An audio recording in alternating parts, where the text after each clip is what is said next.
Where's my camera? I don't have my camera.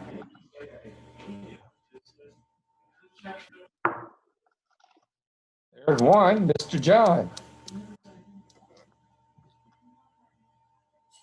Do you think the sound's up? You have a puzzled look, John. I'm having a hard night. We need to be muted. He mutes us. Oh, Hello. Hey, Steve. Hey, everybody. Hey, Kimberly. Again.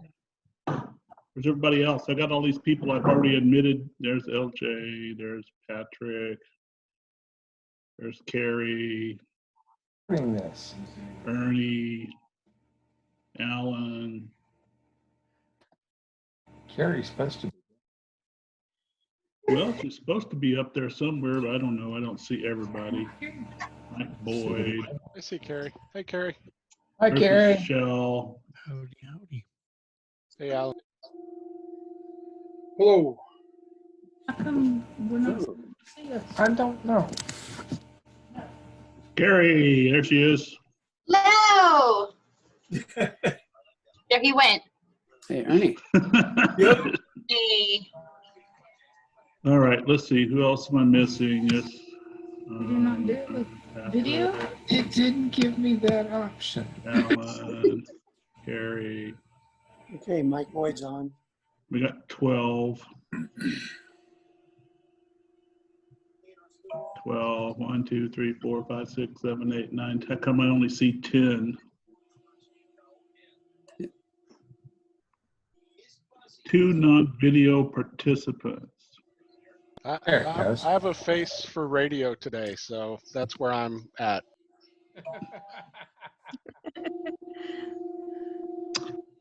So there's Ken and Tammy. So now, But we had to figure out our camera. It didn't want to play well with others. oh, where is our supreme leader? That little sucker's just now sent me a picture. Just now. And they That's were why he's not supposed on to here. yesterday. Yeah, he knows you're gonna. He's messing around sending pictures. Yeah. All right, let's see. There's Susie. Hey, you look bored. Down here in the corner is Michelle. Michelle is a sneak-in guest. Hi. He is actually from the Quero Club, right? Hi. Shutterbug. Hello. Shutterbug.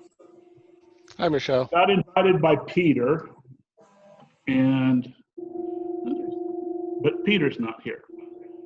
So I saw Peter. I don't know where he disappeared to. No, that was Steve, not Peter. Wrong person. Guess we look a lot alike, huh?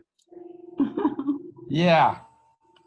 Momentary lapse of insanity on my part.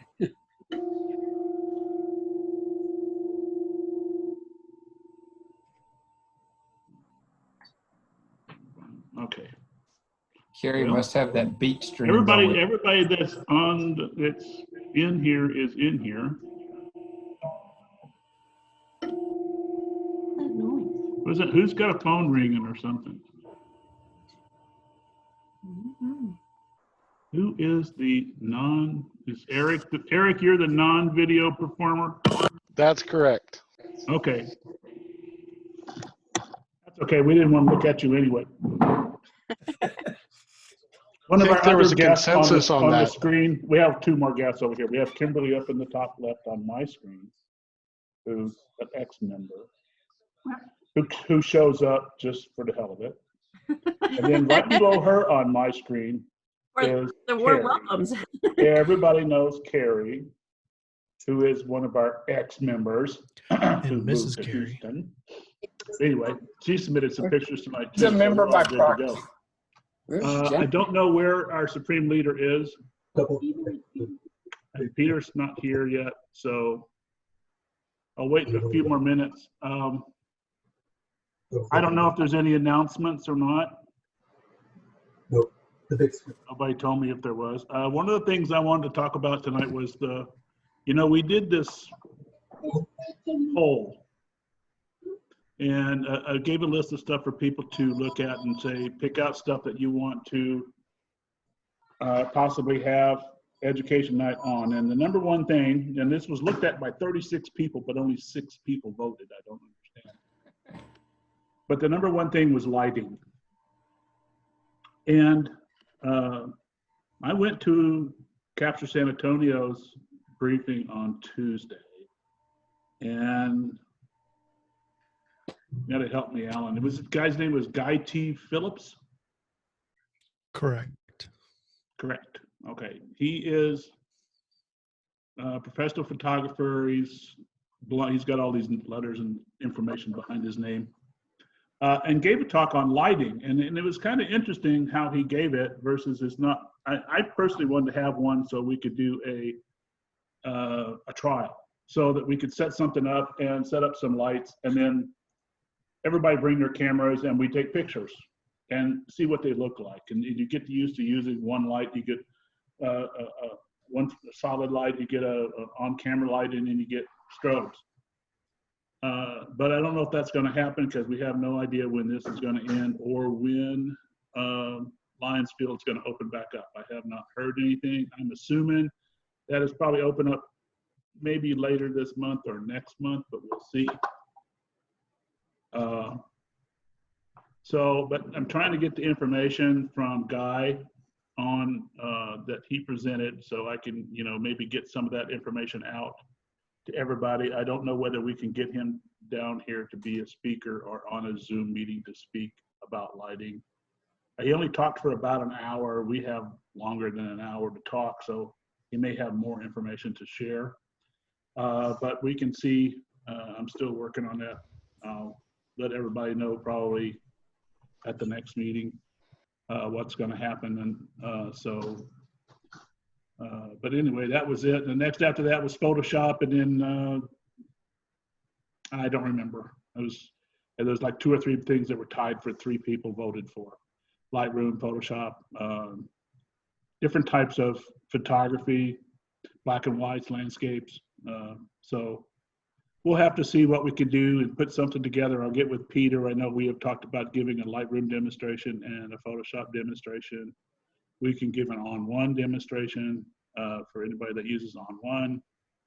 And we've got couple of other new programs that are out there that one of them I downloaded the other day called Skylum or something like that. It's kind of neat. So we've been playing with those, but I don't know if we'll be able to get too much or how long we'll be able to do all this stuff on with Zoom or maybe get back into. I mean, I like doing the Zoom things for education, but we'll have to do something with other than Zoom and having some demonstrations in person, which would be a lot better. So nobody else is going to show up. I'll go ahead and get started. We'll let them in. I think Peter, if he gets here, he can let himself in. But I don't know where anybody else is going. So I want to go ahead and get started. We've got a lot of pictures, and I appreciate everybody that submitted pictures. We have people that submitted 1 picture, 2 pictures, 3 pictures. Some people submitted 5 pictures. And I only asked for 3. So what I did was I went through the people that submitted 5 pictures and I picked 3 that I am curious about, okay, because I thought they were kind of cool. But, one of them was, Jack's not here to talk about his, Peter's not here to talk about his, and Supreme Leader, he's not here to talk about his, so I can skip over that. That's easy. What I'm going to try to do is, why does it say my internet's unstable? I don't know. If I get lost, it's because I'm having internet problems. Don't want to spend too much time on these pictures. Now, with that many pictures, if we spend 5 minutes on a picture and 30 pictures, we're going to take 2 hours. I don't want to do this for 2 hours. I want to have some discussion afterwards, so we could probably zoom through them. If you look at your picture, describe it. You can say why you took it, how you took it, what you did with it as far as post-processing, and if anybody's got comments or questions. Now, one of the things I would like is for everybody to mute their microphones. And if you want to say something, you hold down the space bar and talk. Okay? That way we keep down all the background noises like telephones and other things. So if you have also, I won't be able to see everybody since I'm showing slides. So you might want to push your space bar and say, I have a question, and then I'll get out of it and we'll find out who has the question. Okay? Y'all ready? Oh, yeah. Yeah. Okay. Oh, there's Jack. Well, somebody just showed up. There's Jack right there. Oh, admit Jack. There's Jack. That means everybody's picture is going to get smaller. There's Jack. You made it just in time, Jack. I thought we were meeting at 7:30. Sorry, guys. No.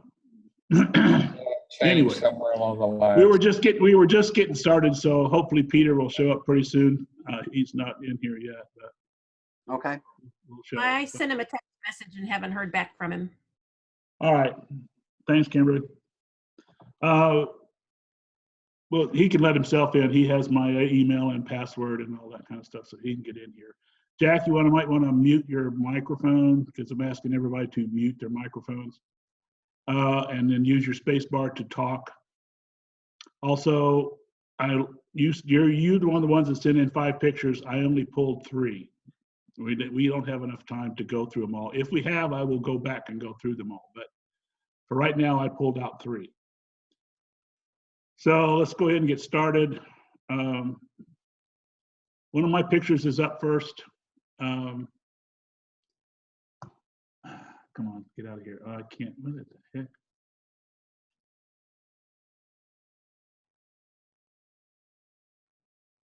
I've got stuff in my way. I've got this stupid thing up top, but now it's cutting into my screen.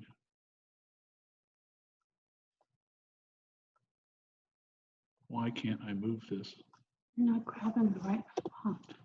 I can't grab any spot. You have to put this. I've got to get rid of this stuff.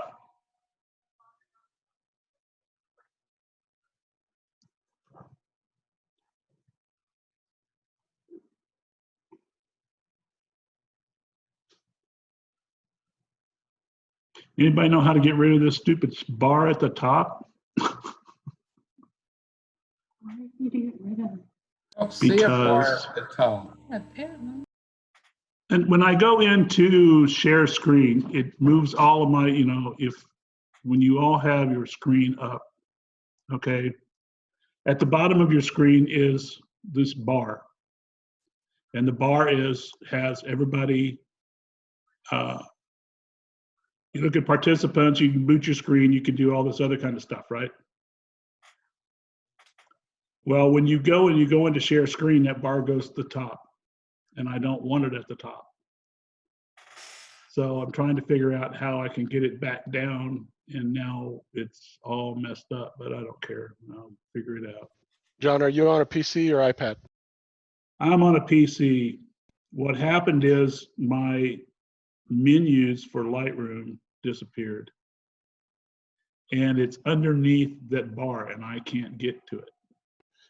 Is that bar green? No, it's Okay. black. All right, because I can move it on mine, so that must be a participant thing, seeing it where it's green, where I can move it back and forth. So ixnay that. Can you exit?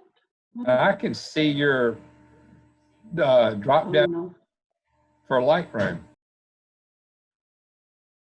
Well, it's no, I have to get into slideshow.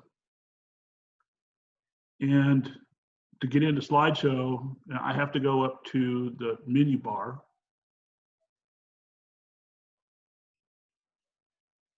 And now I can't get rid of the Zoom screen. Good God. Let's do My that. experience with it, John, I'm seeing an X in my upper right-hand corner. Yeah, I know. I don't Hey. have that X. If I hit that X, I exit the meeting. There's that little triangle in the black area, the upper top middle. Hang on, never There mind. you go. I got it. I had to go to a different place. Now, can you see it? Yeah. Peter. Yeah. Peter. Yes, any sir. others? Excuse me, dear. Give me a minute. What was in this? I'm trying to get back to here. Play. This is one of my pictures that I took at why did it do that? Oh, let me see. Well, I took at this thing I went to downtown one night that Robert and I went to. We had models out there. We had cars. We had all kinds of stuff to take pictures of. And I know I had a picture that I entered a couple months ago called Tail Light. Nobody liked it because basically It actually this started girl, it. this girl Started. leaning on a car with the sun shining on her butt. Yeah. I didn't pay any Well, this attention. is the same girl. And what it is this picture, I was playing around with Zoom, I mean, not Zoom, the program, but Zoom tools, and creating different backgrounds. And I was trying to create some backgrounds for pictures, and I came up with this one, and I worked on it, and I added it to this picture, and then I started playing with it and doing masking and layers, and basically masked her back into the picture. And the background is actually the picture that she was standing in front of, which is a car and a fence and a blue sky. So that's what it turned out to be. And I kind of liked it, but I didn't really know what to do with it. It was one of those pictures that, you know, you never know if it's going to go over well. This, you know, Tail Light didn't go over well. I don't know if this one's going to go over well. But anyway, anybody got a comment, question before I zoom along? Nicely done. Nope. Okay. Wait. Thank you. Pardon? Wait. I had a question. Okay. So, that blurred with the purple and the blue and stuff is already like the background that was original and you kind of stretched it out, or what? No, I mean, I took the original picture and I did a zoom filter on it and stretch it out. There's a zoom filter in Photoshop, and there's one in On1, and there's also one in Lightroom that you can take, and you can create a sense of, you know, if you've ever done it, I do a lot when I go out and do night photography on slow shutter speeds, is take your zoom lens and you can zoom in or zoom back out as your shutter is open, and you create these lines. And basically the program does this. It just created it, and I set a center point and everything zooms to that center point. And I can set the amount to be just straight streaks so you can actually see what the definition is to what's being streaked, or you just get these blurry streaks. And I wanted the blurry streaks because I wanted her hair also zoomed a little bit, but as it angles in towards her face. So I highlighted her face when I did the mask. So did you create two masks, and then Yes. one of the background is one mask and the subject is the other, or is it all one? No, it is basically 3 different layers. Okay, the girl itself is one layer, the background is a layer, and then I merged the 2 layers. And I create a 3rd layer. And to that layer, I add another zoom filter to it. And I start backing out and masking her back into the picture. So you see the outline of her blurry, which is the outline of the non-masked layer. Right. Okay, Thank the you. zoomed layer. And then I mask in her face, which sharpens her face up and takes the zoom off her face and leaves everything else in a zoom mode. So the only zoom, the non-zoom part is basically her face down to her diamond necklace. That's it. Everything else is still zoomed. It's a fun technique to play with. There's different brushes and things to play with. And I've been doing all these with nothing to do. I've been doing all these Photoshop and Lightroom and On1 classes. So then this is where it came from. Okay? Yes, thank you. You're welcome. This picture is Robert's, and Robert's not here. In fact, he just posted it on Facebook. So, and I don't know, there was a couple of comments to it about, is this large format photography? I know, and he and I have been talking a lot about macro and setting stuff up and doing different things at high speeds and different sizes. And I think this is one of the things he was working on just for the heck of it. So he's got his Canon sitting there and he took a picture with his Fuji. So it's kind of interesting, but it's a cool picture. I don't know. I wish he was here to tell us more about it, but he's not. So who's up? Let's see who's up next. Hey, John, can you go Yeah. back? Because I know you're recording this, so they may see it. My only suggestion would be is to have Darth Vader more to the right to use more of the frame, or unless you recomposite it. But then that would also separate Darth Vader a little bit more from the camera. And so you'd have two entities kind of more spread away from each other. Yeah.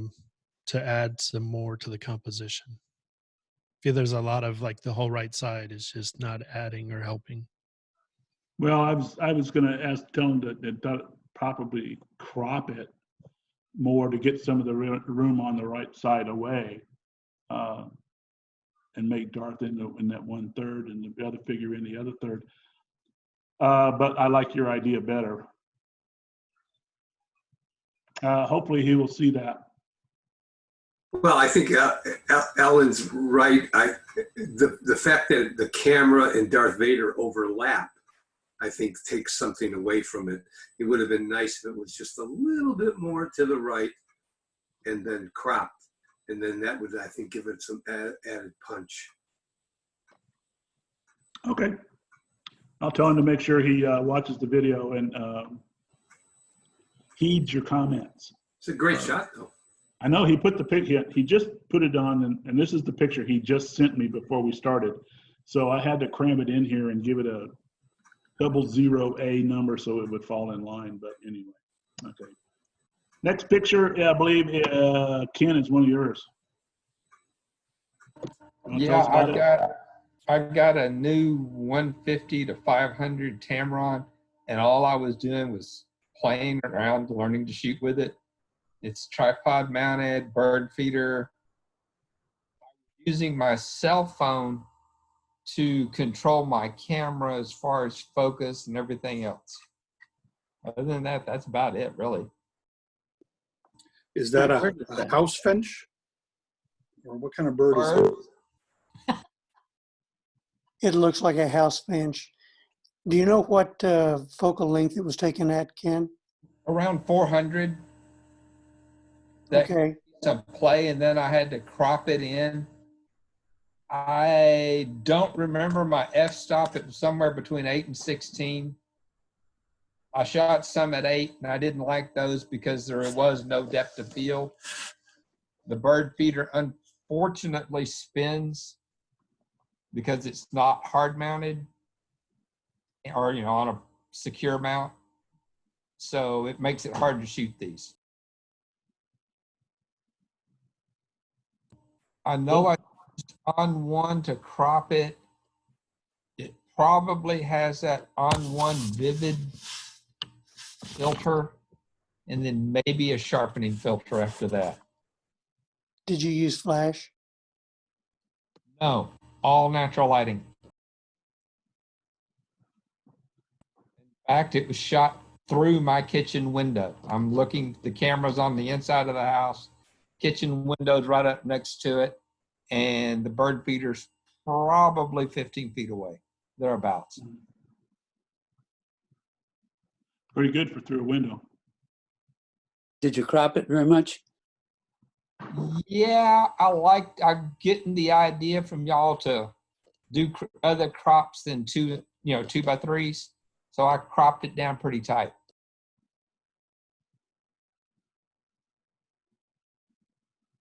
Okay. And I have no idea what, how tight. Anything from anybody else? Okay, move on. The next one's yours too, I believe. Yeah. And again, the same lens. I'm trying to take heat of the long lens as a macro. So that was about the minimum focusing distance zoomed in to 500.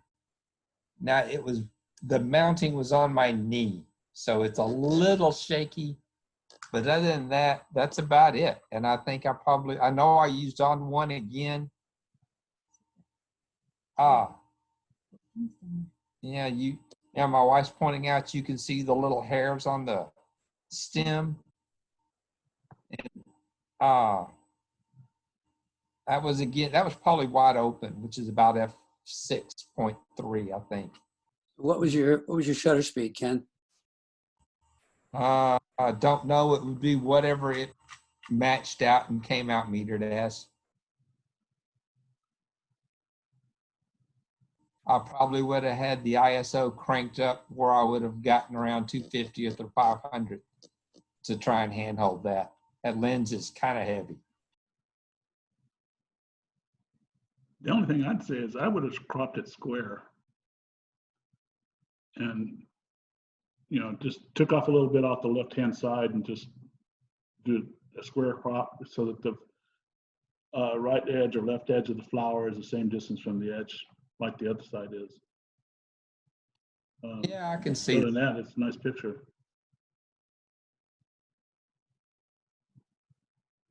Cool. I see Mike's over there measuring. What do you think, Mike?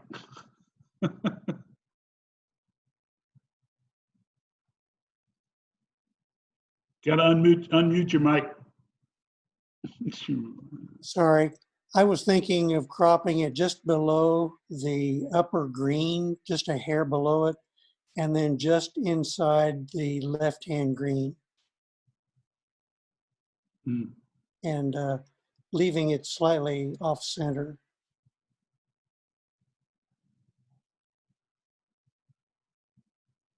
Yeah, that would work too. Well, it would make a nice magazine cover because you'd have the place up at the top to be able to put the title. Yeah. I just need to find a magazine that wants the picture. If we were still doing the flash, I'd put you on the cover. There are a lot of pictures. I know that when I was doing flowers a long time ago, I used to sell pictures to flower companies. Okay. I sold a few pictures to Dutch Gardens, sells the bulbs, tulips, and lilies. So you can always try. Just a general rule about shutter speed on long lenses. Should choose a shutter speed that's at least 1 over your longest focal length. So for a 500 millimeter focal length, 1/500th of a second should be your slowest shutter speed. So it should be 1/500th of a second or faster in order to get a nice sharp image. Yeah, at f6 though, it would have to probably be a really high ISO. I know I shot some with it because I stopped it way down and I was shooting at 32,000. Or not 32,000, 3,200. 3,200, yeah. Okay, moving on. Oh, this is Tammy's. You're up, Tammy. So this was an experiment. I got a lens ball for Christmas, and this was the first time that I used it. I was trying to get the ring in focus, but it did not focus like I wanted it to. But I know what I did wrong now. In looking back over it, it was a f2.8, and I needed it smaller because Ken and I were talking about it this morning, how the lens ball makes the light refract differently than if it didn't have the lens ball on it. But it's a bouquet of flowers with the ring stuck in the rose.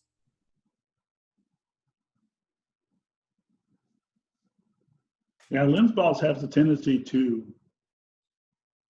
I've played with mine a little bit. I haven't played a lot with it, but I used it outside more than anything. It has a tendency to give you some different settings, because I do mostly everything manually. I don't shoot automatic. So I have to sit there and play with the f-stop to finally get it so I can get it good and sharp. And, you know, if I want to shoot at an f8 or higher, I got to run pretty high on my ISO. But no, that's actually pretty good with the lens ball, and it's backwards. And I think the next picture is the actual picture of the ring, right? I think. Then the other one you sent, Yeah. The one that didn't have the lens ball through it, where I was actually focusing on the ring. Personally, I think it's a nice shot. I'm practicing for, you know, weddings and such. So we have ideas to do for the rings and such. So this was one of the ones that I came up with. I really like your concept.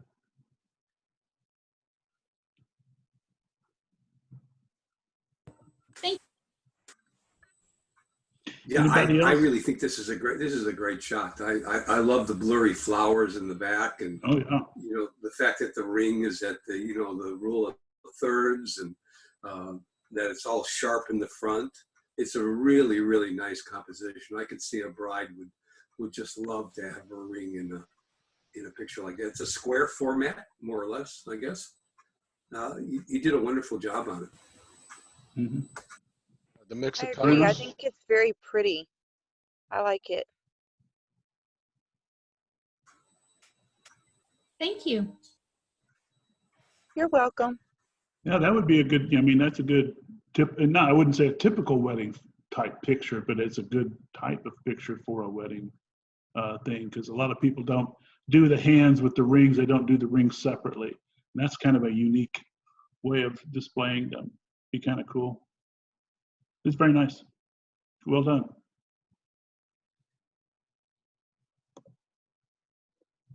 Peter, you're up. Well, am I unmuted? There we go. You know, this is just the typical Peter kind of shot. I just absolutely love doing this kind of photography. This is a ghost town up in northern Washington State.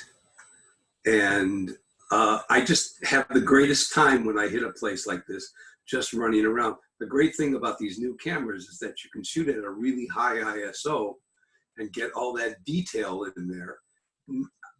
I'm not crazy about using tripods. It kind of inhibits my creativity. So, you know, so this is a handheld shot. And, you know, I usually keep the shutter speed up a little bit and just let the ISO go high. So this is probably like 6,400 or something like that. And then I brought it into Photoshop and I masked out the windows, turned the interior of the room to black and white just because I could. I kind of liked it. And then kept the outside in color. And I just thought it made a really nice image with lots of textures and gritty, and it's just the kind of work that I love to do. Did you add texture to the black and white in Lightroom? I did. I always tend to overdo it. I use, you know, there's the texture slider, and then there's the clarity slider, and then there's the sharpening slider, and I tend to use them all. Sometimes when I really want it to pop, I bring it into Photoshop, and there's a I forget what it's called. There's a mask that actually sharpens things really too much, and I'll do it as a layer over sharpened, and then set the transparency down until I get it to look more realistic. So I worked a lot on getting it to be extra sharp. That was kind of the image that I had for it all. Peter, I think the black and white treatment, because I wouldn't have known unless you mentioned it. It's just that the scene lends itself to that. And it really makes you focus on the color outside. And then it highlights all the details on the inside by going with that black and white and take away some of that color. So I do like that. Thank you. Yeah, at first I muted it just to get the colors down so they wouldn't compete with the outside. And then I just thought, what the heck, just go for all black and white and give it a kind of an arty look. from looking at it on my computer, I wouldn't even say it was black and white because it almost looks like it's a muted sepia type color that you would get from old wood and shadow. You know what I mean? Mm-hmm. Exactly. Yeah. Because back over in the corner where the curve is on the whatever that is right there, flooring or the sublayer, it's kind of a light tan. I mean, that's why I wouldn't consider it black and white. I thought maybe you just had a muted colors or just the way that the shadows fell on the wood. It was that's a very cool effect. Yes. Mm-hmm. Yeah, I also shot with an extra wide angle lens, probably, 16, 18 millimeter, and it distorts the image, but I like the distortion. I could have brought it all back into alignment, but I kind of like that leaning out look, and the board's kind of coming towards you, leading you toward the opening. So it's just a look that I really love doing this kind of work. Well, you're next up in Photoshop class then. Oh. Sounds like a good education night thing. You teaching Photoshop. Okay. All right, let's see. Moving on. There's another one, another Peter. Well, I took a trip out to San Francisco. I have relatives out there. And the one shot that I really wanted was the Golden Gate Bridge in the fog. And it was really cold. And I walked around for an hour just trying to find the perfect angle on it. I'm not sure it's a great shot, but I love it. I love the cars on there, and I love the fog going back off. In fact, I accentuated the fog. It was not really foggy, as foggy as it's showing here. And there's a dehaze filter in Lightroom. And if you slide it to the right, it gets rid of the haze. But if you slide it to the left, it adds haze. And so I actually added some haze to the top with a graduated filter to give it more of the look that I really wanted. And I tried it in color, and it just really for me it worked better in black and white.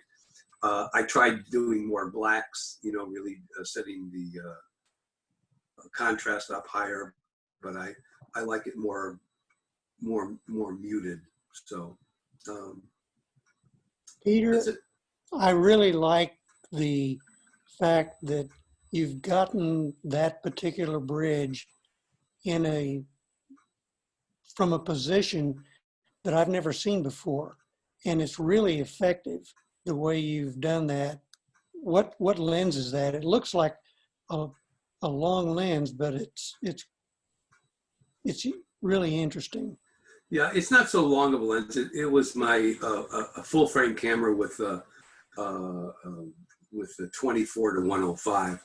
So I'm probably at 105 because I'm shooting at f4 on the thing. But I'm fairly close to the bridge. I'm not that far away, and then I'm probably shooting at 105 just to bring that other part of the bridge, which is in the center, closer in. Otherwise, if I lose a wide angle, it would just be too far away. I really like the curve of it, and I think it would look really nice printed on a metallic paper, just to bring out the details in the blacks and the cars, and it's a very nice picture. Thank you. There's a very I'm assuming this is where he took it from. There's a very famous lookout point where you can actually look down the picture of the Golden Gate from this spot. I have one, but I was a little bit higher because they were doing a wedding photo shoot down low. And at the lower level is the one that looks, I think it's the same spot is where you look right through here, and it's not that far. You could, with a medium focal length lens, you can get a really nice picture. Mine picture is in color, so it's not this good because when we were there was no fog. But it's a great picture, Peter. Thank you. I was lucky there was fog there. I'll give it a 7. Thank you. Thank you, John. I'll remember that if I have to enter it in competition. So mean. Well, if you haven't bribed me lately, so I couldn't give it any higher than that. No. Okay, next one. I think it's also yours, yeah. This one, I really like this one. It's kind of cool. So this is an interesting picture for me. I don't think it's an award winner, but I really overworked it in Photoshop. It was crystal clear. Everything was in focus front to back. And of course it was in color. So my idea was that I wanted it to go quickly to out of focus in the background. So again, I did it with a graduated filter in Photoshop and set the chairs in the background to be blurry. And I had a hard time getting the right chairs to be in focus and the other ones to be blurry.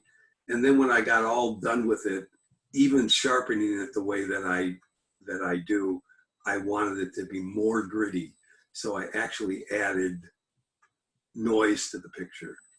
I don't know if noise is the right word, but I added a bunch of noise to it. Grain. Grain, that's it. That's what I'm looking for. I added grain to the picture to give it that newspapery kind of look. Again, I'm not sure it's a great image, but it was great fun for me doing it. You know, trying to use all the different things that I've learned in Photoshop to get this look. And yeah, anyway, that's what I did with it. It reminded me of one of those focal plane lenses where you can actually set up a nice, you know, they use it a lot in architecture, but to give you a nice sharp line through focus, and then it fades off to out of focus in the background and fades off in the front. And that's what I really thought, because I know that Topaz has a filter in their lens app that will do this, because I've done it on a couple of pictures in the past, and mainly architectural work to kind of give you, it gives you that almost toy look. Yeah. That it looks like somebody's doll table with doll chairs leaning against it. Yes, so it That's what Tammy and I were both thinking. A doll table. Yeah. Oh, it's really cool. I really like it. I don't know. I don't know about being an award winner, but 6. Kind of like a tilt shift lens. That's okay. You can give me your scores when we get to my pictures. How's that? Okay. Hey, John. John? What do you want, Artie? Yeah. I've seen a lot of people use lens babies. Can you do this with a lens baby? Yes. In fact, I just sold my lens baby, so I can't anymore. I used a lens baby on a couple of images, but yes, you can do that with a lens baby. Hey, I'll buy it. What's a lens baby? Lens baby is a set of lenses, and it's basically mostly macro lenses, but they make one that is variable. So what it is it twists in the middle. And what you do is you set it up and your focal point is right dead center, but I want my focal point to be over here. So what you do is you move the front of the lens that direction, and it makes your focal point now over here. So when it does that, it makes the rest of it fade off into out of focus. And you get that kind of same kind of look. And Lens Baby, it runs about $300 as compared to one of the focal plane lenses, which runs $3,000–4,000. So it's a cheap way of doing that type of look. Robert doesn't have an invite. He can't get in. Do you want to send him an invite, or do you want me to? What do you mean? I sent him an invite. Well, he doesn't have it. Don't. Send him Just an invite. send him one. Send him one. Okay. You're done, you're done anyway. I was just going to say, with the thing that a Lens Baby always reminded me of is in the old days, people would take Vaseline and rub it on a filter over your lens to kind of get this same blurry out of focus look. Yeah. And what with Photoshop, and a few tools, it just seemed like it wasn't really necessary to do it anymore. Yeah, my Lens Baby was for my Nikon, and I had my Metabones adapter that I could put on my Lens Baby, and I could attach it to my Fuji. But the Metabones kind of messed up how the action of the Lens Baby worked. So it didn't do me any good, so I sold it. I mean, what did I sell it for? $30. So you're talking a $300 lens I sold for $30. So anyway, moving on. Is this one? Oh, this is Patrick. So this is, the title for this photo is actually wrong. This is not taken in Bracken. It was taken in Luckenbach at the dance hall there. And I was there, and I just took out my camera. I had a flash on the camera, and I just sat in the corner of the dance floor, kind of to one side of the stage, and just started taking pictures. And nobody said anything to me. Nobody got upset, so I just kept doing it. And I took maybe 50 or 60 pictures, and I got about 2 useful ones out of it, and this was one of them.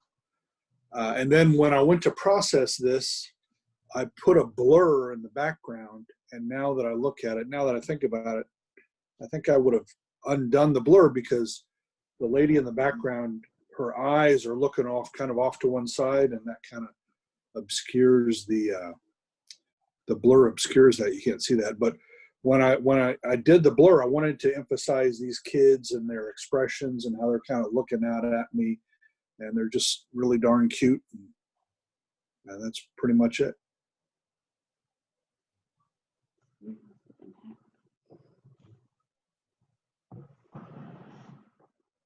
I have a service announcement for Steve. I just got a message from you on Messenger telling me that you think I'm in this video, so you may have been hacked. Yep, I got the same message. I got the same one just now. So thanks a lot, Steve. I didn't get a message. Well, you sent it. How could you get it? You sent it to all of us. You sent it to all of us. We think you've been hacked, Steve. Okay, so what do I need to do? Change password. Change your password. Yeah, change your Facebook password. Yeah, I didn't get hacked. I mean, I didn't get a message. We can forward it to you, Peter, if you like. Got a real good link on it. You might be in this video, Peter. So it's the Facebook password? Is the Facebook password in the change? Yeah, Steve, it Yes. came to us Yeah. via your Facebook Messenger is where it was Facebook sent to Messenger. us. So it's on the Manchester Jane Steve email or site. I like, back to your picture, Patrick. I like the eyes in the.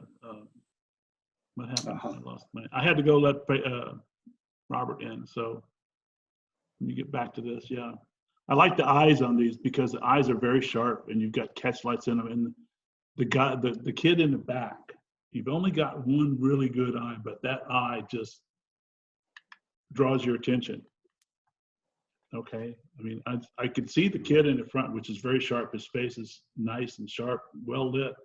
Got a catch light in his eyes. His eyes are really, really, really sharp. But then just the eye on the kid in the back, the way his wide eyes looking at you just draws your attention right to him. Yeah, in most of the pictures that I took this night, the flash was just too much. It was just throwing too harsh shadows, But on this particular picture, maybe because of the hats that are kind of reflecting some of the light back into their face, it worked out really well. But I was wondering what y'all thought about the blur in the background. You think I should lose that or keep it, or what do y'all think? Well, if I can, I would just say I really, really like the blur. Not just because I did it on my pictures, but there's just something about that lady in the background. You can see her eyes enough. She's not so blurred. And you can see her wide eyes. And I think it really adds to the picture. It adds to the whole mood of the pictures, having these three sets of eyes, but having hers be blurry in the background. So I would leave the blur. I think you did a good job with it. Thanks. I was feeling just the opposite. I would have cropped a lot tighter and sacrificed the top of the back boy's hat and the left side of it to have it just be the boys and lose the distraction of the mom in the background. Okay. I guess I don't see the mom in the background because of that stupid zoom bar across the top of my screen. No, it's a pink shirt. No, the pink shirt, I don't see her eyes. All I see is her ear. Now, the only thing, because I was thinking that I would have put a vignette around it to try to darken up primarily the orange or reddish shirt on the right-hand side. And that put more focus on the kids' faces in the center. But I really like the blur as well. I just don't like that bright red shirt. That's the only thing that bothered me. Okay. I'm going to the ATM.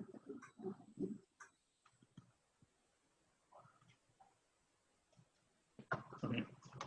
Anything else? I'm losing my timer here. Okay, she's leaving me. Let's see, where are we at? Next picture, I believe, is also yes. So this is this was in a gym that is on South Flores Street, just south of, I want to say, well, I don't know, but it's on South Flores Street, south of downtown, and this is a gym where they do cheerleading and gymnastics mainly. And once in a while, they'll have this lucha. I don't know if they still do this. This was taken several years ago, but they at one time were doing these lucha libres, and they would do some of it. Like half of it would be just American style wrestling, you know, and half of it would be the Mexican style with the masks and everything. And so I was just kind of walking around trying to get some shots, and this is one of the better ones. I wish that the guy's leg was in a different position, or I was in a different position so you could see his face. But the guy had just jumped off of the ropes and was about to come down on him. And you got the ref right under him. And that's kind of the story of that picture. I was going to say, I like the fact that you never know how fast somebody moves, but obviously the way the ref's eyes were, he was looking at him up on the rope, and he's already moved, and the ref's eyes are still looking where he was on the ropes as he's already jumped. So I like that story that he was up there and he's already moved this quickly. And I was really lucky to get that freeze like that. I was just walking around the ring, and in a lot of the pictures that I took that night, you can see the shadow of the rope as the flash went off, and you don't see the rope in the picture, but the light from the flash hit the rope, and the shadow is on the wrestler. So that ruined a lot of pictures. But these guys were far enough away, so. Good job. Yeah, I don't use a flash much anymore, and I guess I kind of miss it. One of these days, I'm going to have to break it out, start using it again. I don't even know if it still works. The little flash that comes on my camera is not bright enough to cover, Hopefully you didn't leave the batteries in it. Yeah, I was thinking the same thing, Alan. I was thinking the same thing. Yeah, that's. Batteries still in it. It ain't any good. Oh, no, you can take it apart and clean it. I've done that before. Well, I really like the photos, particularly old black and white photos of like there's this photo of when Jack Ruby got shot. You know, you remember that photo? And the flash has frozen the action there, and you can see the guy with I think he's the sheriff or something, and he's got his pistol, and Jack Ruby's got his pistol, and that kind of flash photography, that kind of photography, I really like, just because of the way that it freezes the motion, and you really get the sense of just a slice of reality, you know, a moment in time. I don't know. I guess I like the movement. It makes but instead of having a stop action, it's more of a little bit of a blur to the action. It looks like make it look like an action. So it's maybe that's why I don't use the flash that much. But I may start again. Who knows? Anybody else got a comment? I got one comment. My only suggestion is past the bleachers, the yellow bleachers on the right, I'd probably cut that whole half off beyond the bleachers. I don't feel it's really adding much to it. Oh, right. I see. It'll kind of keep you more into the main meat of the composition. Okay, good point. Are you talking about the tint on the right? Right. Yeah, everything to the left, to the right of the yellow bleachers, I'd probably omit. I'd like to go to one of these events. I know we did this in the past. I think Kimberly and Peter were there for sure. I can't recall who else went with us, but it was a blast. Was it at this gym? No, this was an outdoor event on near downtown on West Poplar Street. It was since it was outside, we had bare bulbs hanging off of electrical wire, and so we didn't have to worry too much about lighting. I think we had a blast. I don't know. What do you think? That would be cool. We did. I had a really good time. In fact, now I want to go back and look at the images again and reevaluate them. Exactly. Was Kimbo Slice there? Was who? Kimbo Slice. He's a kind of a backyard brawler phenom, kind of internet sensation. I don't recall him. There were little people or dwarfs, maybe. Oh yeah. I'm just joking about the name.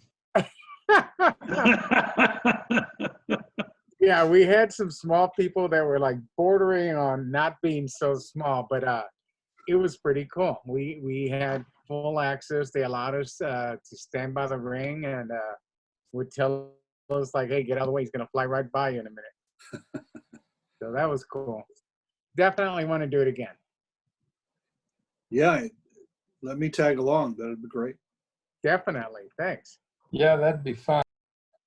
Yeah, we need to start, once we get over this COVID stuff, we need to start planning some activity shoots to go places and shoot. I know that's one of my goals is to get something to get out, and even if it's on like some sort of weekend or something to go do something.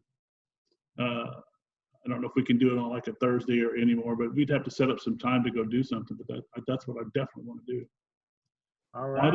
Why does Peter keep going into the waiting room? Peter, why? What are happened you to him last time? Because his waiting room? internet kept cutting in and out. Oh, could be. It's his birthday. He can do whatever he wants. Well, I was going to wish him a happy birthday, but. Oh yeah. I didn't realize Peter's birthday is the day before mine. Oh, well, happy birthday the day before yours. Hey, happy birthday to you. Yes, happy birthday. I was going to wish you a happy birthday when you got on, but you got on so cotton picking late, I'd already started, you know. I thought it was 7:30. Yeah. Because I didn't read the email. That's all right. Jack got the same email. It's okay. You weren't alone. Okay. Next. So this is at the shrine to Pedro Jaramillo in Los Olmos, Texas. Pedro Jaramillo was like a faith healer back in the late 19th, early 20th century. And this is a Texas historical landmark. There's a little shrine there. He's got his grave is there, and people come there, and this is a statue of him. And people come there and they leave their old crutches or whatever it is because they prayed to him and he cured them. And just this statue with the this little piece of envelope that is hung around his neck, and it says Hildardo Hinojosa, Pedrito ayuda, te lo suplico, which means help us, Pedro, I beg you. I thought that was really touching. That really touched me. And so I just took a picture. And then in the background, you can see some of the photos and some of the letters that they pinned up to this guy. So, not a great photo, kind of a blah, but just the letter really, really touched me. The writing there. Cool. Very cool. All right, let's see. Anybody got comments, questions, concerns? Nope. Next. Interesting. Oh, Alan. Where's my boy Alan? So this is a complete, there's a big change from the original photo, of course, you could probably guess. This was at the Renaissance Festival, and I can't remember when I took it. It was a while back. But I saw what I could do with it. And I really wanted to make it kind of sinister. And so, of course, Lightroom started off there, kind of did some pre-work there, threw it into Photoshop, really worked on that headpiece, threw in those eyes, and I made sure that far eye kind of got masked off by the eyebrow to make it a little bit more realistic. And yeah. Very cool. The Now, texture. this image really intrigued me, because I'm sure that, it's somebody from the Renaissance Festival, but the head, how you did the head with the pumpkin in the eyes and the mouth made it look so real.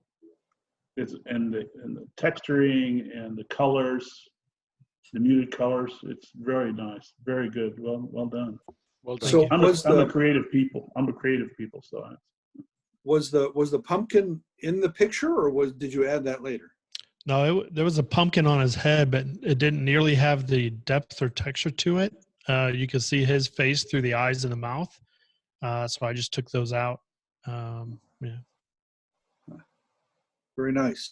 Really outstanding. Thank you. What about the texture on the sword? Was that there, or did you add that? I enhanced it. There was some texture to the sword. It's I nice. made it more pronounced. Yeah. Very nice. Well Yeah, done. really, really nicely done. Mm-hmm. Yeah, the effects on the doublet or the leather work is really effective. I really appreciate that. Thank you. The hand I had to really tone down because it was kind of bright, especially that thumb. So I had to tone his hand down so it wouldn't become a distraction. Wow. Great shot. Metal or wood? Say again? Very. Is the sword metal or wood? I'd have to go back and look at it, but I think mostly it was foam. Oh, wow. Very cool. Well done. Definitely. Cool. Very cool.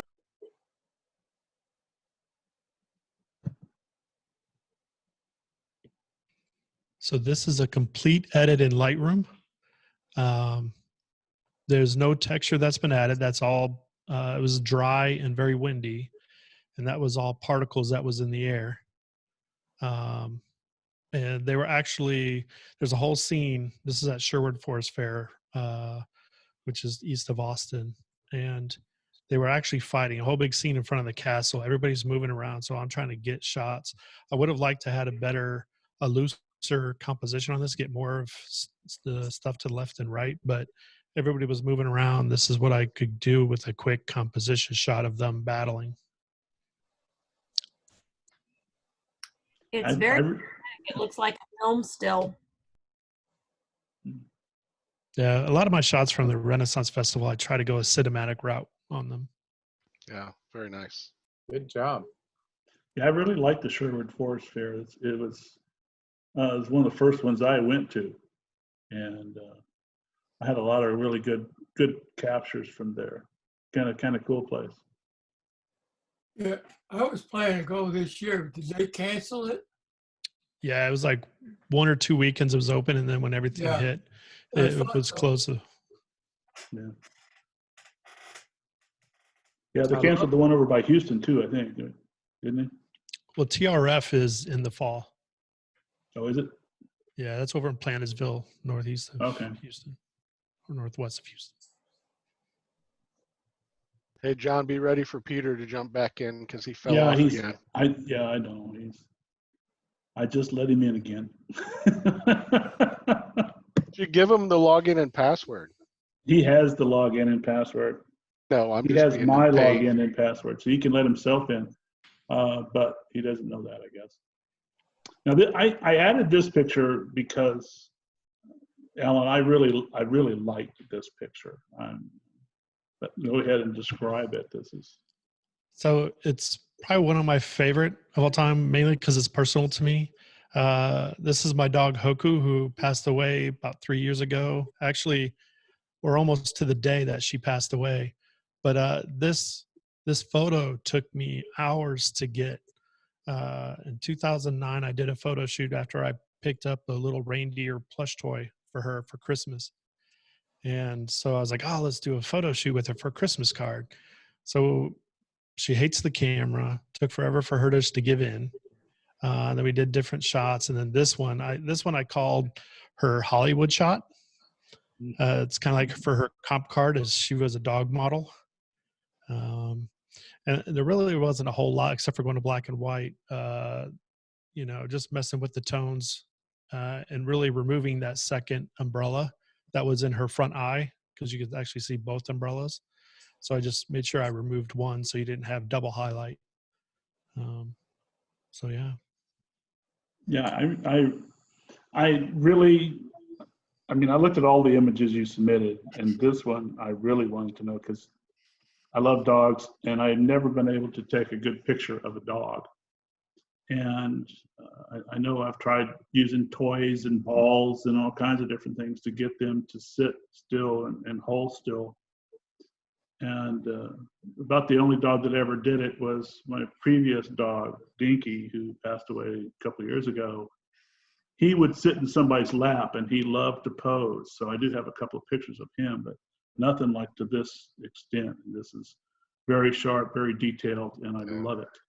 And I know that the nose goes beyond the cheek line, so please forgive me. It's all good. Now, Alan, wasn't this part of your presentation that you had done a while back as well? Because I remember you talking about your buddy, how you had lost her, and it's just a beautiful shot. Yeah. I think it was at the beginning of mine when I was kind of talking about myself before I got into all this other stuff. Right. Yeah. Yeah. Because I remember this shot. It's absolutely gorgeous, man. Yeah. We got a nice big print of it on my upstairs wall. Very nice. It's a great shot. Thank now, you. can people hear me? I had to transfer over to my laptop. For some reason, my Wi-Fi went out on my. Yeah, we can hear you, Peter. Okay. Just don't you hate it when that happens? Sure. Yeah, I mean, I'm glad I have multiple machines around here to be able to log in. Oh, you didn't have to listen to me cussing because I kept having to go let you in and out of the waiting room. So he says if you do it again, we're going to send you a message from Steve Manchester to read. You do have the admin password. You can log in and let yourself in. if I remembered it. Yeah. Okay. Let's move on. Jack. Hey. There's a bear picture. Okay, who took this picture, Jack? Where'd Jack go? Am I there now? Okay. Hey, my whole point in showing you these pictures, a couple of things. One is, I do road trips to Alaska all the time. Unfortunately, I can't go this summer. But I wanted to talk about my favorite places that I go, and I also wanted to talk about how important it is to take self-portraits along your journey. This is the one and only that I did not take of myself. I handed my camera off to someone else to get the shot because you're crowded with a bunch of people. This is in Brooks Falls, Katmai National Park in Alaska, where the bears, you see my camera, I think that's my 200 or 400 lens pointing in the direction of the falls, which the salmon are trying to jump over, and they really struggle getting over, and the bears have a great time in the river and on top of the falls, hunting or fishing, I should say. So anyway, that's the main reason I wanted to share the kind of pictures I want to share tonight. Cool. And that's my traveling buddy there, Al. He's named after Alaska, of course. He's got his hoodie on, and he's wearing my little Smokey Bear pin. Oh, yeah. There's a little story about the scratch on the hand. Oh, yeah, I'm getting old, and it just seems like every time I bump my hand somewhere, I start bleeding. So it's real thin skin kind of thing. But thanks for asking. I've got a lot of other stories to tell you about hiking and, all that other stuff where I end up bleeding as well. Falling in the water and all sorts of things. Oh, wow. But I survived. So could I ask a question? Of course. So you love to do self-portraits, right? And that's kind of what you think. So what do you love about doing self-portraits? What's the... Well, the whole thing is I'm recording my adventure, my road trip. And as a matter of fact, I think I told you, Peter, and I think I told Steve, I'm going through the thousands and thousands of images and trying to narrow them down to make a book for family and friends and for myself. And so I'm in the process of trying to get that done. And so I've got to include some shots of myself in certain locations. And so you see that I am actually, like my grandkids, they see the pictures of the bears and the moose and everything else, but they can't exactly understand where are you, Well, there you go. I can show them. Count me in. I'll buy a book too once it's ready. I don't know. We'll see. It might be expensive because I got a lot of pictures. Are there going to be bears in this book? There might be a couple of bears. Yeah, they're my favorite subject. You know that. There's one right there. Now, so there you go. It's going to be a limited edition, huh? Yeah. Very cool. Love the hat. You can always do the book digitally too, and that's an idea. Yeah. Thanks, Peter. Give it to more people. I certainly would love the digital edition. Yeah. Okay, this one is in Denali National Park. When you take the bus shuttle, which everybody's required to do, you can drive the road in, I think, 14, 15 miles on your own. Take your own transportation in, unless you're camping. And there are some campsites further into the park, and you get permits to go back with your trailer and your vehicle and camp back in there. But reservations are well in advance, and I have never done that yet. I thought about it, it might be kind of fun. But anyway, I take the bus shuttle with 40, 50 other people on the big bus, and you go. This is the Allison Visitor Center, and you see there's a couple little clouds there over Denali Mountain, and it's normally covered with clouds. It makes its own weather, and most folks don't get to see it. About 30% only get to actually see the mountain, and I've gone a number of times and been fortunate to be a part of the group that's seen it and gotten some pretty good pictures. You see the picture in front of me right here. I'm trying to show you what it would look like on an absolutely clear day. That's pretty hard to find. Yeah, I took this picture myself with a self-timer on my tripod. Nice. I have a picture taken from this sign as well, but you can't hardly see the mountain at all. Yeah, I have one that I got there, and the whole thing was socked in with fog. You couldn't even see the foothills or anything. Yeah. You could just see me and this sign. Well, my wife was disappointed that I didn't get to see it because, I've seen it several times because I used to live up there, but we actually went up there in a plane and we broke above the clouds right next to the peak. So that was something else to go up there to actually see the top of that mountain and see people climbing it. So that was kind of fun too.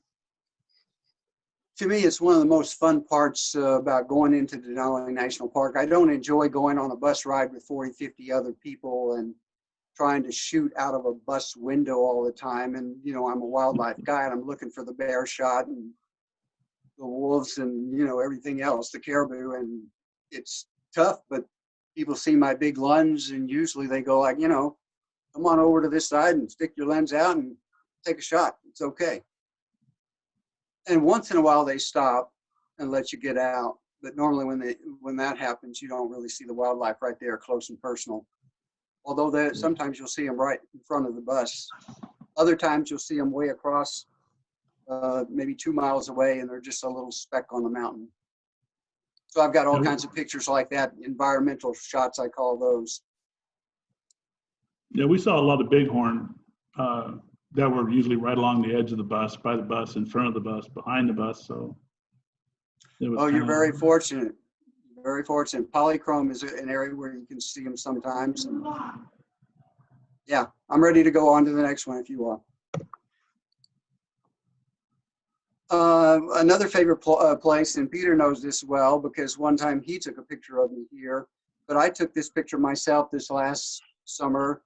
This is Tom Mangelson's gallery in Jackson Hole, Wyoming, and this is his front window of his gallery. And for a number of years now, he's had Bear 499 that you see in a frame right behind me there. And you can see my tripod and camera that I put the self timer on, and me and Al got in the shot next to 499. I just hope that he doesn't take the bear out of the window because I really enjoy going there every time and getting a new picture. Cool. Very nice. Wow. It's a great gallery. I would recommend going in there to see all that stuff. It's wonderful. Mm. I can buy a postcard. That's about all I can afford in that place. I was wondering if that was a picture of your bear, or one of your bears, and that's why I thought maybe that was. Actually, I've seen that bear, but I've not gotten a picture that close. But see, Tom Mengelson lives there, and so he's going out all the time, and he has people go with him. He's got assistants, so he says, "Will you go get my 600 out of the car for me? I can't do that. I've got to lug my own stuff, you know, everywhere I go." Wow. Well, I volunteered to be your assistant next time you go. Well, I would so dearly love to have another photographer go with me sometime and enjoy the bears up close and personal, but it takes a little bit of money. Usually you got to get on an airplane and fly over if you want to see a whole bunch of them. But it's fun. You can't beat it. Cool. All right, Steve, you're up next, bud. Okay, all right, so these flowers are called Indian blanket flowers, or blanket flowers for short. And so lately I've been going on long walks in the morning, and so this is in the morning. And I take my camera with me, and so I just spotted this one. So of course this is the back of the flower, so it's backlit from the front of the flower. Anyway, I just really like this. You can see the lines, you can see a lot of detail there. The edges are pretty sharp, although not perfect. And the background is nicely blurred, so I thought this was a nice one to share. This was taken with a Canon 7D and a Tamron 18 to 400 millimeter lens. It's a nice combination. Any comments? I really like this. It's very pretty. Yeah. I like the different perspective instead of just from the front. And I like the curve of the stem leading into the back of the flower. Very nice. Yeah, and the lighting is just right as well with that. Yeah, look, it's got a nice glow. And so the sun was in front of you or off to the right, it looks like? The sun is mostly just almost straight ahead, but up, 20 degrees perhaps, maybe 30 degrees. I dig the composition. So it was almost 9 o'clock in the morning, actually. So the sun was probably pretty high. Wow. Yeah, very nice. Well done. Thank you. So yeah, I was thinking, I mean, I might have cropped that from one side or the other, probably the left, but I just left it right where it was when I took the picture. It's fine. Awesome. I love it, Steve. Thank you. Okay, so this is a grackle. This is out in the backyard. This is just not a grackle. I mean a starling. That's what I meant.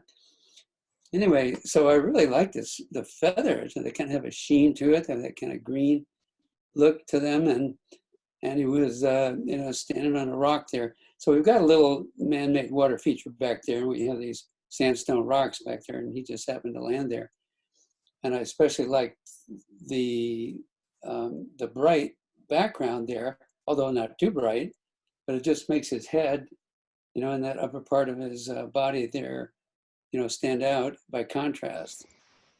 And I looked up starling because I thought maybe there were two kinds, but there's really only one kind. There's a common starling and a European starling, but they're really both the same thing. And their beaks turn yellow in the summer, but they're black in the winter. I thought that was pretty interesting. Anyway, so I just like this one. I thought I'd share it. Wow. Yeah, those feathers are very impressive. Yeah, the colors are fantastic. Yeah, the pops of color in the background that mimic the colors on the bird are really effective. Yeah. Thank you. Thanks. Appreciate it. Very nice. Thank you. This one intrigued me. That's why I included it. Okay, so this is lavender growing in our herb garden, and it's kind of under a tree. But the sun in the morning can come under the tree and light up the lavender. So this is backlit. So behind it is a fence. You can get a hint of a little bit of orange there because it's a cedar fence painted with a cedar stain, so it looks orange. But I just love the way the light was catching that, and each one of the stems and flowers is pretty distinct there, and I just like the way it, just like the effect there. I thought I'd share it. Nice. Yeah, I just liked the way it was lit, and I thought it was kind of intriguing as to what it looked like when to find out. I did not know it was lavender. It didn't look that way to me, but that's kind of cool. I like it. Thank you. Appreciate it. Oh, me up now, I guess. This is one of my attempts at a macro. And I was walking by a pomegranate tree, and I saw this bug. I see them all the time on fruit trees, and I'm not sure what kind of bug it is. But they just very intrigued me. And this is actually shot with my 80mm Nikon macro lens, which I no longer have. But I do like to do macro. I don't have a macro lens now. I just use extension tubes. But I just thought it was kind of a cool looking bug, and I like that I could actually get a picture of it that you could see. And one of these days I'm going to find out what it is. I call it a pomegranate bug.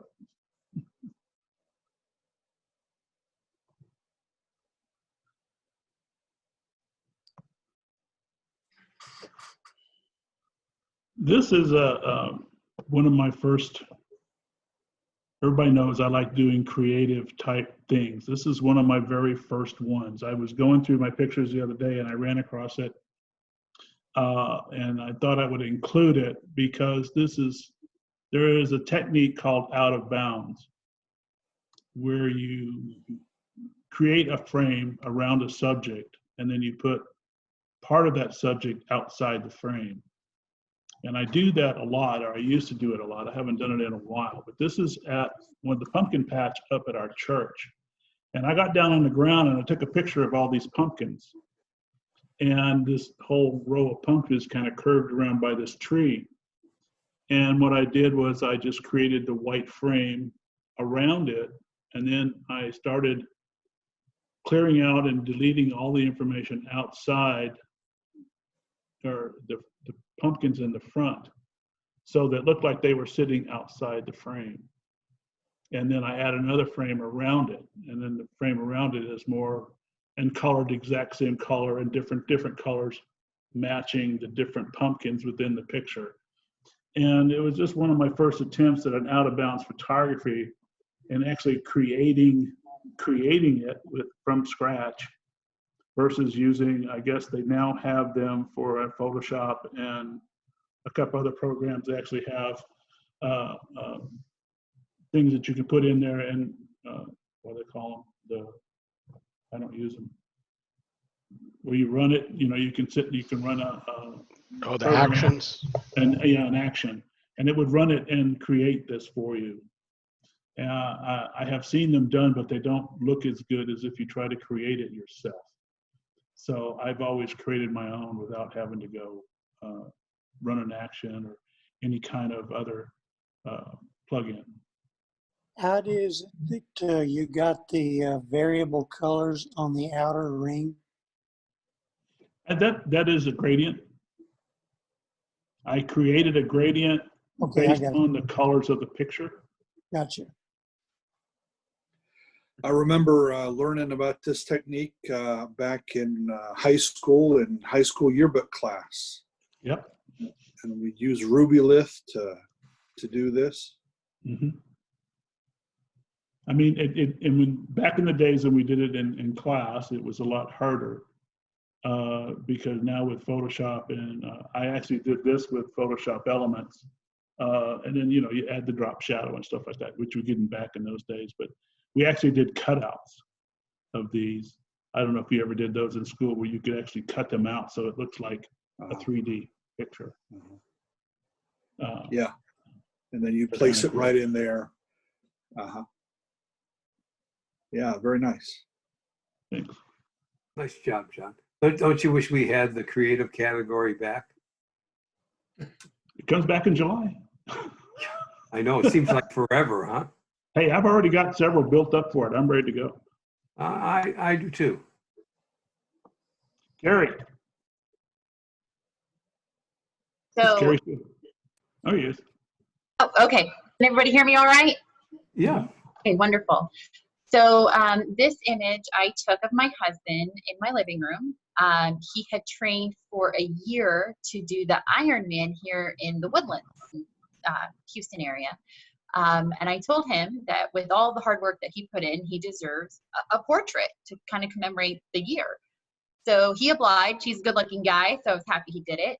I took this at f8 with my Flashpoint Explorer 600 in my living room. So this is one of my favorite photos that I took last year, mainly because it's my husband. Very nice. Yeah. Yeah, you left, and I was going to have you give us a lighting class. Okay, so you need to come back over and teach us how to use lighting.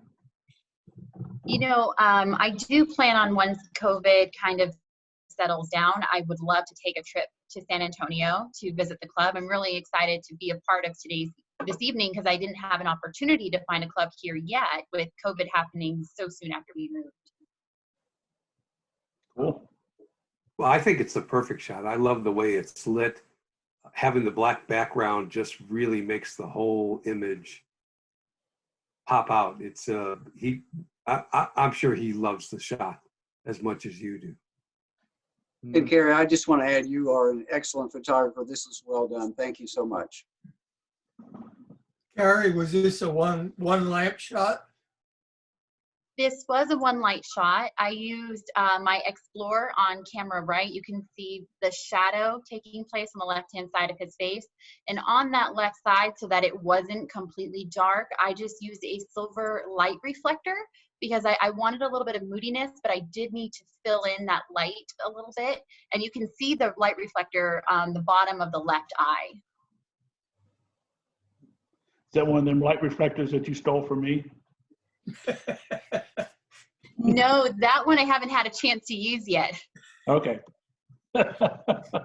Just wondering. Well done.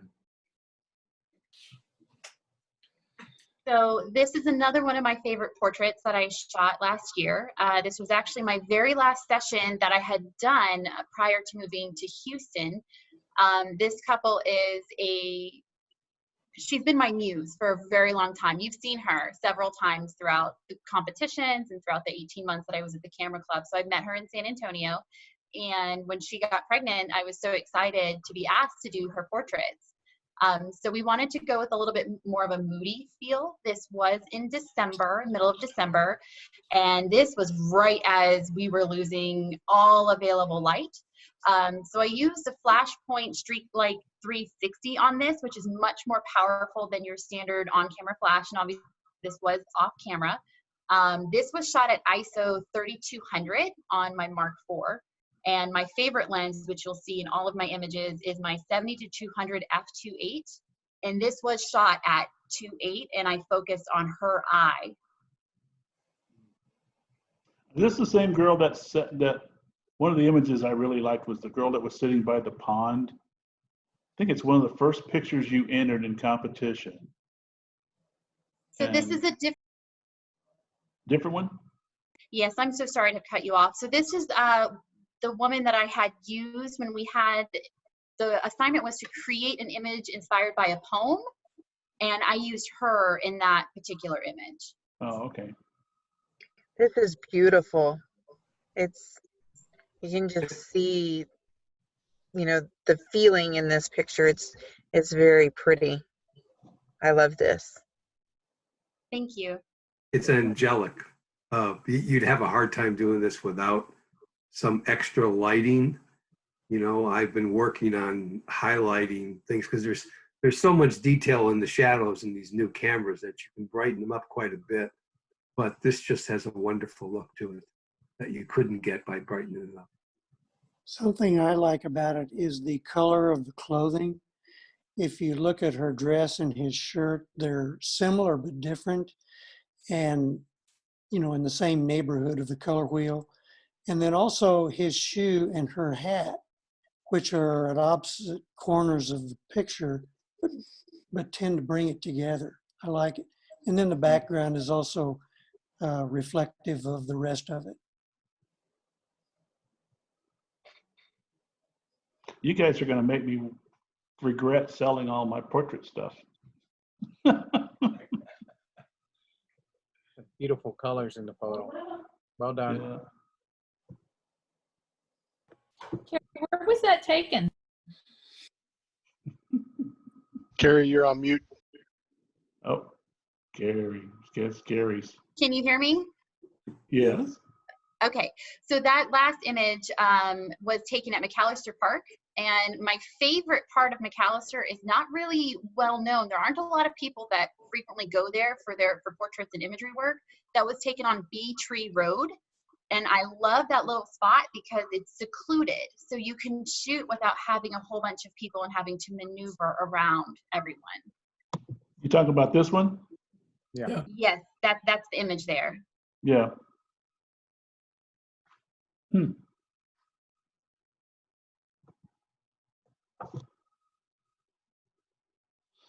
So this is another one of my favorite portraits that I had done last year. This was taken at Cibolo Nature Center. Those trees are really common for that area. So this image was difficult, and everything about it was deliberate. I had her not scoop up the water, but go into the movement so I could see exactly where her eye was going to fall. There was very little light left. We had done a whole yoga session, and I didn't want her hair getting wet before we got the necessary shots. So this particular image was shot at ISO 3200, again at f2.8, and I had pre-focused exactly where her eye was going to land. And once we had that, I had the flash in the water, camera left, a very cheap flash. That's one of the ones that I don't mind putting in the water. If it falls, no big deal. A little Flashpoint $110 flash. I absolutely love it for taking risks. I as well was in the water. I don't mind. So this was one of my favorite images from that whole session.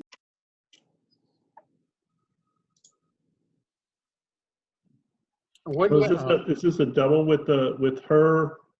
You take her going through the motion, but then you got the water splash. Is that two different images put together? No, this is one single shot. I just needed to know where her face was going to go when she had done the movement. So we practiced with her just scooping up so I could see where her body would fall.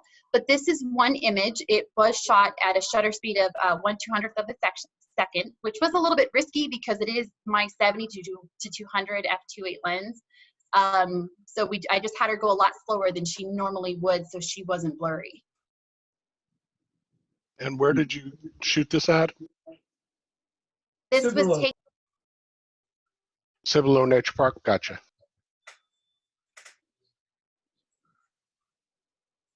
Cool. Very good. I like that image. It's a great area. I love the trees in the background too, that you can still see them. They really add to the overall image. So how many attempts did it take to actually get the shot? I know you said you practiced the movement, but after you were done practicing the movement, how many shots did it take to nail it?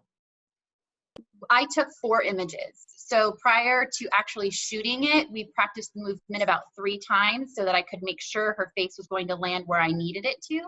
And then after, we went through 4 times. Nice. Well done. Well done. Nice. That shows excellent preparation.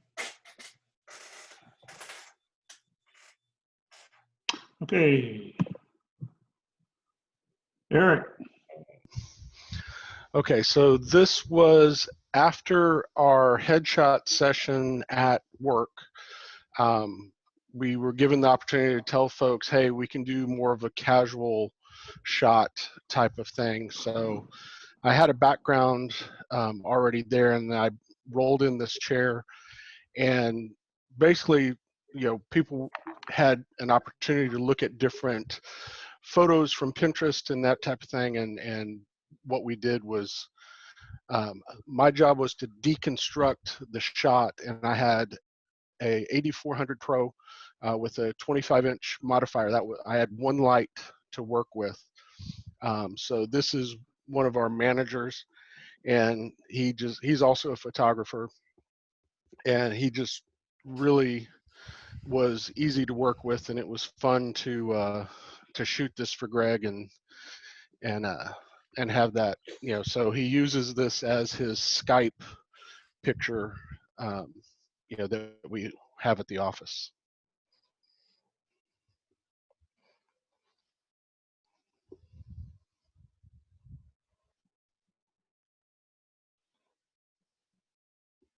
I think it's a bold shot that is well executed. I like the tie hanging down it's striped and it's different. You wouldn't expect it. But I think because of the pose, I think it goes well with it. I like his expression, and the lighting is good. It's also clear. Thank you. Eric, I love the pose and the lighting choice.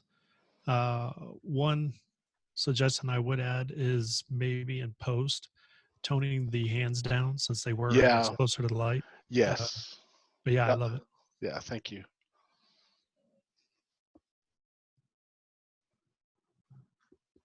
Very good. Yeah, it's a Any great more image. comments? No, it's a great image. I love the tonality in it. I also love that it's dead center. His tie runs through the center and his arms echo each. It's not perfect, but it just really, really works with this guy looking right at you. It's a very, very compelling photo. Nice job. Thanks.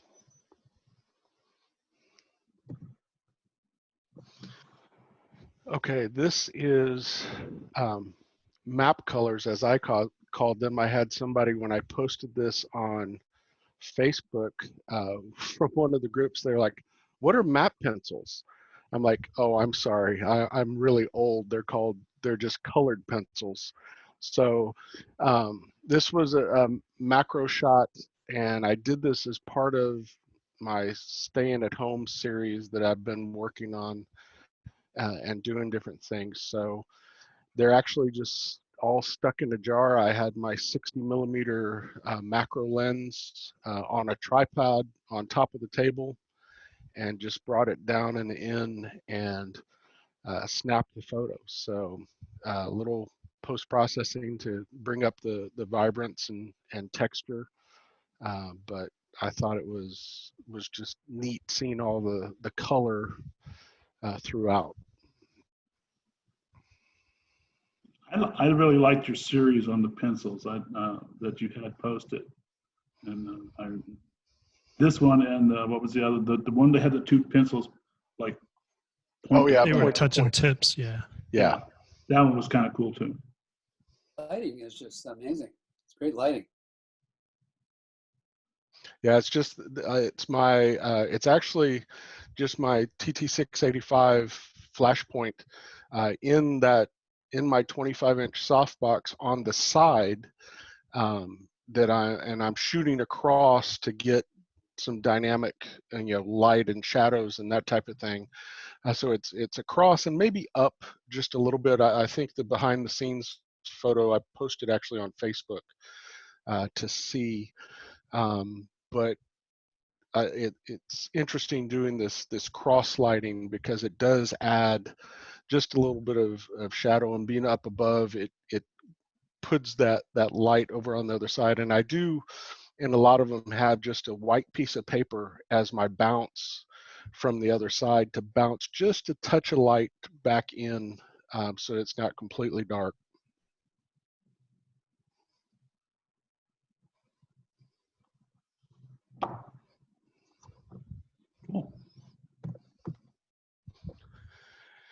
Okay, and this is the series I did for my daughter right after the pencils.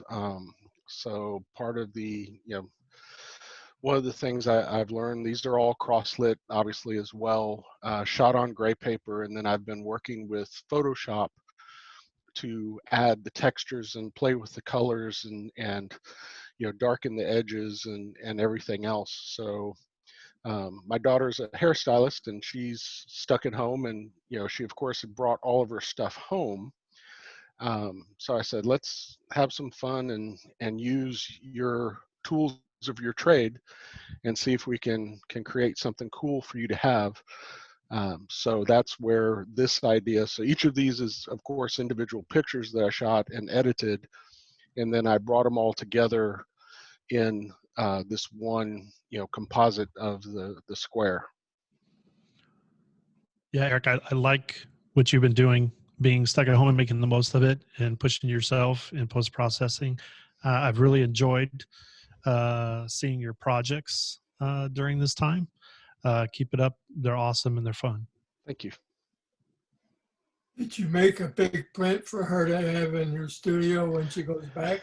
That's what I have to find out, is because she works for Ulta, and so I need to see if they'll allow her to have this. But I'm definitely going to do probably a 20 by 20 or something for her to have in her apartment.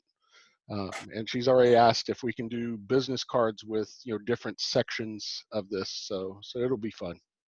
Yeah, very good. I think that whole series would make a nice framed section. I'll put all three together, that you had put together in all this. Yeah, it's kind of cool. Very interesting. Nice work. Yeah, very nice. One question.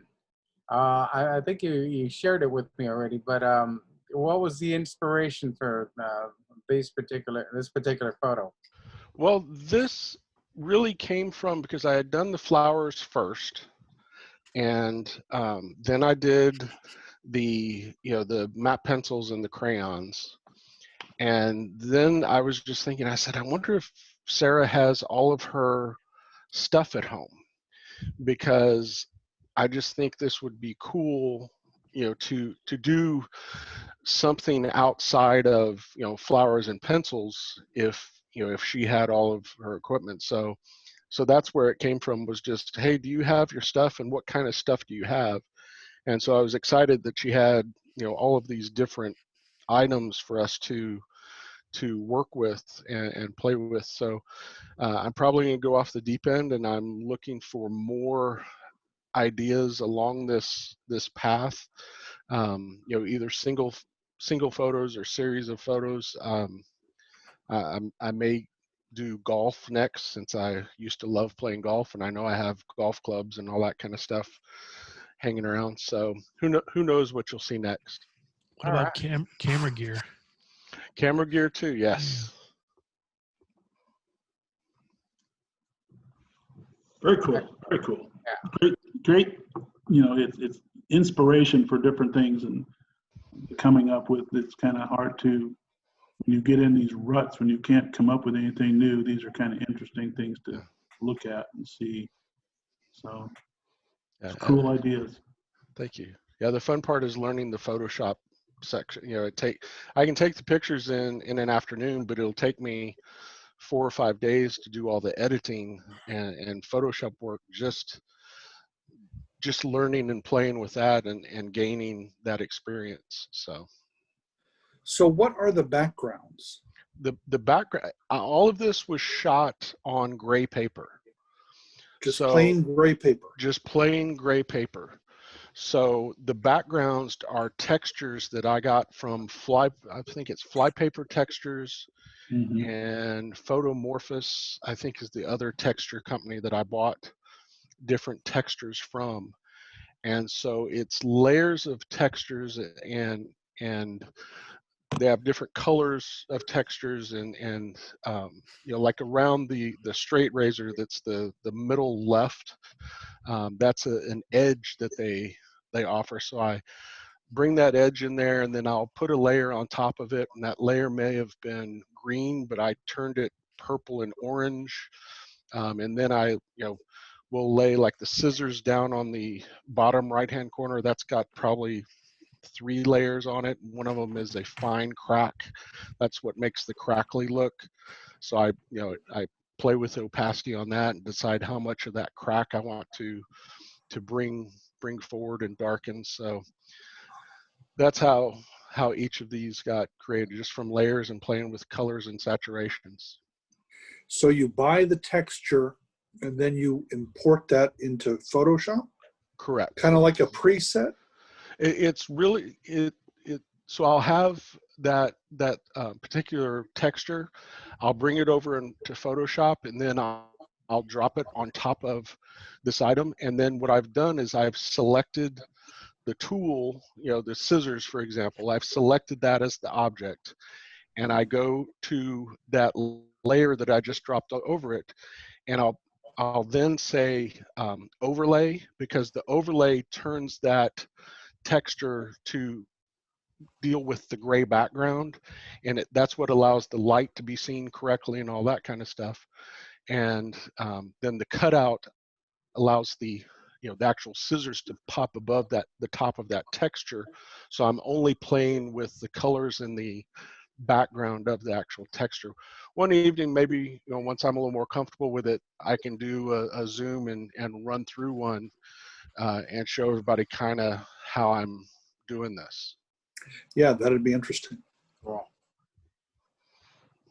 Yeah, textures are fun to play with, and once you learn how to do it, you'll probably never stop. Yeah, that's the one thing about textures, because I know I think I've got some of the Photomorphos textures. I've got some little owl textures, and I've got some other textures created by different people, and I create my own textures, and I use them a lot to get texture, not really texture, but you can add them to build grain and stuff into pictures. Right. All these are very nice. Thank you. There is a guy who's a master at doing this. I took a course a while ago online. I think it was called Photoshop Artistry Fine Art Grunge. Yes. And it's the best money that I ever invested in. This guy gives you a lifetime access to all the videos, plus hundreds and hundreds of backgrounds that you can import. And just, he knows all the Photoshop tricks for being able to do some really fine art. I took that same course, Peter, and yeah, oh, you did? I second that. It's photo artistry, and they have like a magazine that comes out with a lot of the people that are part of it. and they're showcased, and it's amazing. I download some of those magazines so I can sit there and try to emulate some of those pictures. It's kind of cool because I took, Peter recommended a course, so I took the same course, and it is very good, and it's not really expensive either.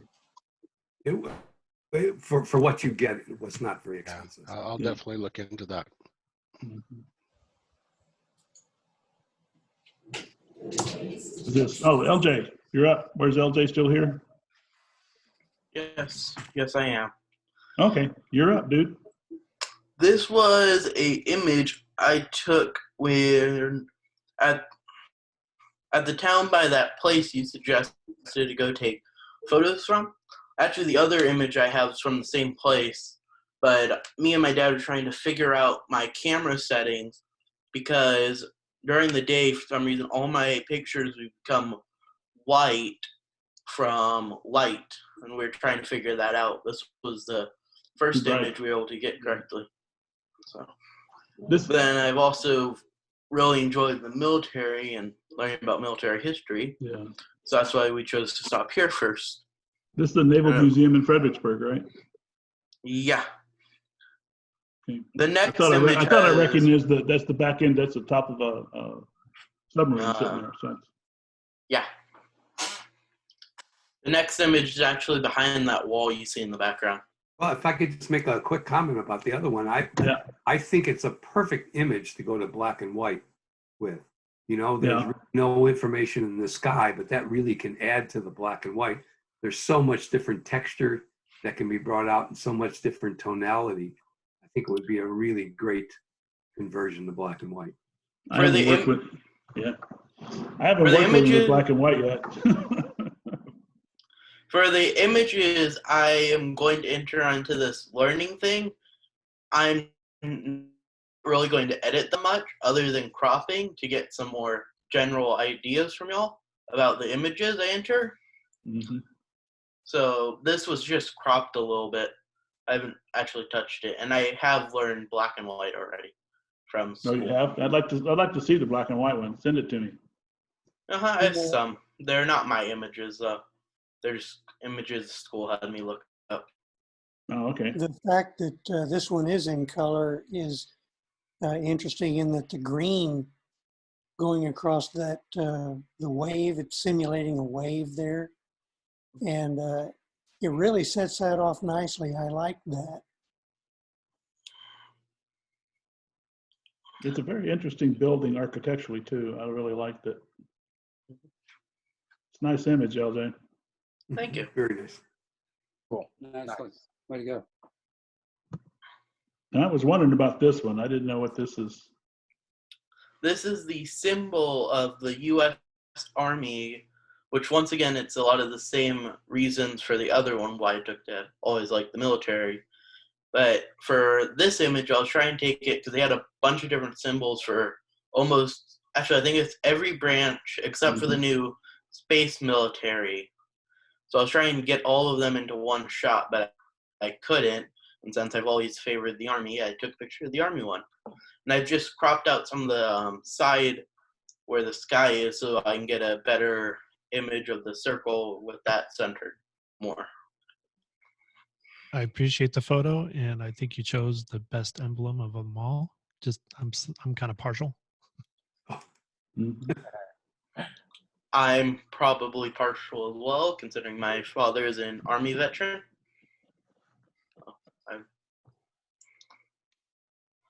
And I'm not because I'm Air Force, so you know. But it's my grandson. I have to let him do what he wants. I'm just glad the Army has paid me to stay home for the last 2 months. So yeah, that's true. We're all happy about that. Yeah. Well done, LJ. Good job, LJ. Good job.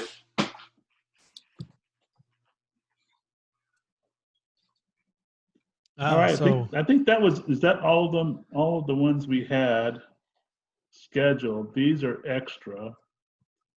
I don't know how much longer you guys want to go. We've been going for almost 2 hours.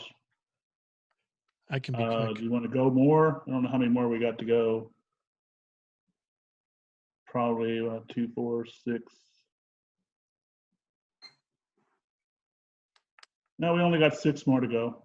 These were extras that people sent in. So we'll just go through them real quick. Alan, this is yours. So we had a little discussion with the textures earlier. So this does have a texture. This photo took me 5 to 7 years to get. This is up 21 near the toll road, as if you're going towards Bastrop, on the right side. And the reason it took me 5 to 7 years to get was, one, it took me a while to get what my composition was going to be, the lighting, what time of day did I want to shoot it at, and then 2 was the sky. The sky was the longest one to wait and get something. So one day I'm leaving Sherwood Forest Fair, and I'm just heading home, and I saw the light, the sky, everything was lined up, so I just pulled right over, took it. So all that is in the shot as it was. So yeah. Very cool. It's a nice composition. Yeah, very nice. Like Yeah, I love the sky and the kind of, I don't know if it's graininess or the film look. You know, it's very film look. Yeah, it's mainly the texture. Kind of added that. Well, I thought it was kind of interesting because I liked it in the texture effect and the scratches that are in there that give you almost like there's wires going up from the trees and the building holding the clouds in place. And if you look right above the center tree, there's an X. And I thought that was a kite. So it took me a while to look at it. I had to blow it up so I could look at it, but I just thought it was kind of cool because the lines of the texture look like it's holding balloons or the clouds in the sky over the scene, which was really, really cool.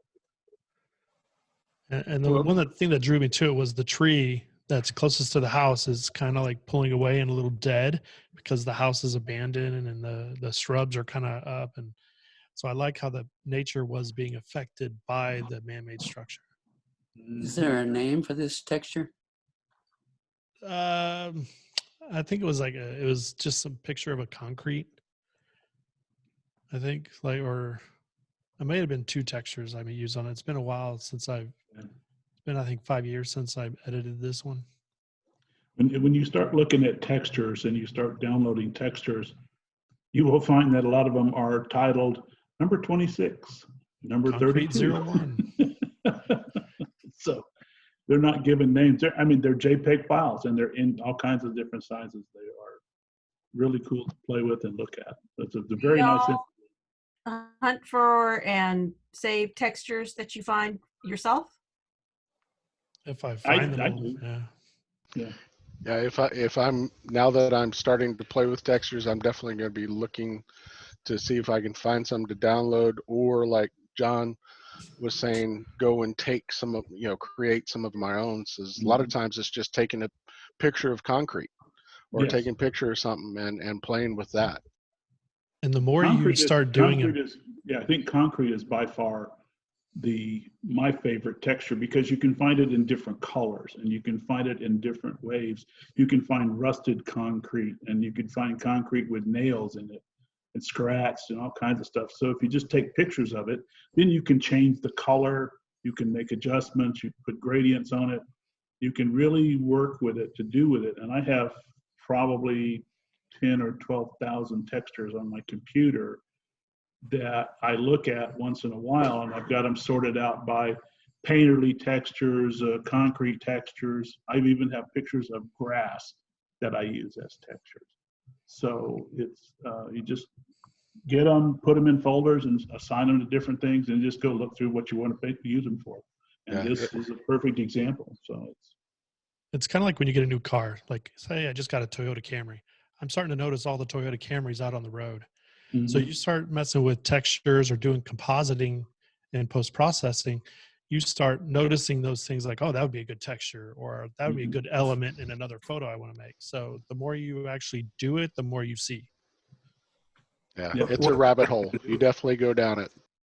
Yeah, what I've been doing since I've been going out, if I go down to the docks and shoot boats, I'll look for textures in the rope or in the paint or in the lobster pots, and I'll shoot close-ups that I could use for a texture, and then somehow try to incorporate it into the larger picture where I've got the texture from the actual place that I went to. You know, if I go out to the woods, I try to shoot bark off of the tree, you know, or downtown, I'll shoot, you know, concrete or brickwork or something from that same location to do it, just as a kind of a fun challenge.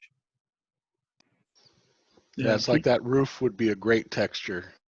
Oh yeah. Oh yeah. Be a great I challenge. wish I could get up to that property, but it's far from the road. You need my drone. Yeah. Oh, there you go. Take Peter with you next time. Let's see, what else we got? Oh, this is one of yours too. Yeah. So some people may know where it's at. This is down at the Pearl. It's a chandelier made from parts from the Pearl Brewery, and it sits right in front of the door to the Blue Box Bar. Hence why I decided to go blue with the tone on this. The ceiling is concrete, and then there's kind of different tones of greens and stuff, but I kind of turned a lot of the greens towards blue. There's a little hints of green here and there, and then kept the rusty teeth as they were for that contrast. This is laying on the floor looking straight up at it. And I just liked how the different layers as you go back in it, it just felt something like X-Men or sci-fi-ish. Yeah, very cool. This would look really good as a monogram. Very interesting. Because I was trying to figure out, could it look like a bicycle spoke or some kind of spoke or some kind of wheel, but I never noticed it to go into the Pearl to look. I don't think I've ever looked up. So fascinated by everything else. Very cool. Interesting. Nice work. Thank you. This is one of mine we went out to the tulip fields, and I think of Robert and who else? Oh, Trish, yeah, and wife, Susie. We went out there, and this was actually one of the tulips that was sitting in a vase on a counter, and I just liked the look and the texture of the petals on this tulip. Now they had a whole field of these things, but you didn't really see them like this. And when I looked at this and the greens and the red and the yellows along with the white, this is actually an orchid over here on one side, and there's some blue tulips down here and other stems and stuff back in there. And there's a glass, one of those, what do you want to call them? Chrome ball things back here in the back, which is actually yellow. And I just thought it was just a cool image of that flower. I liked the curve and the feel of it. I was going to enter this in nature, but then I got, I figured, well, I'm going to call story because it's not. It's cultivated. Yes, it is. It's not cultivated. It's in a water vase. Yeah, you got that man-made glass ball in the background too, John. Oh yeah, I know. What can I say? You only know it's the glass ball because I told you.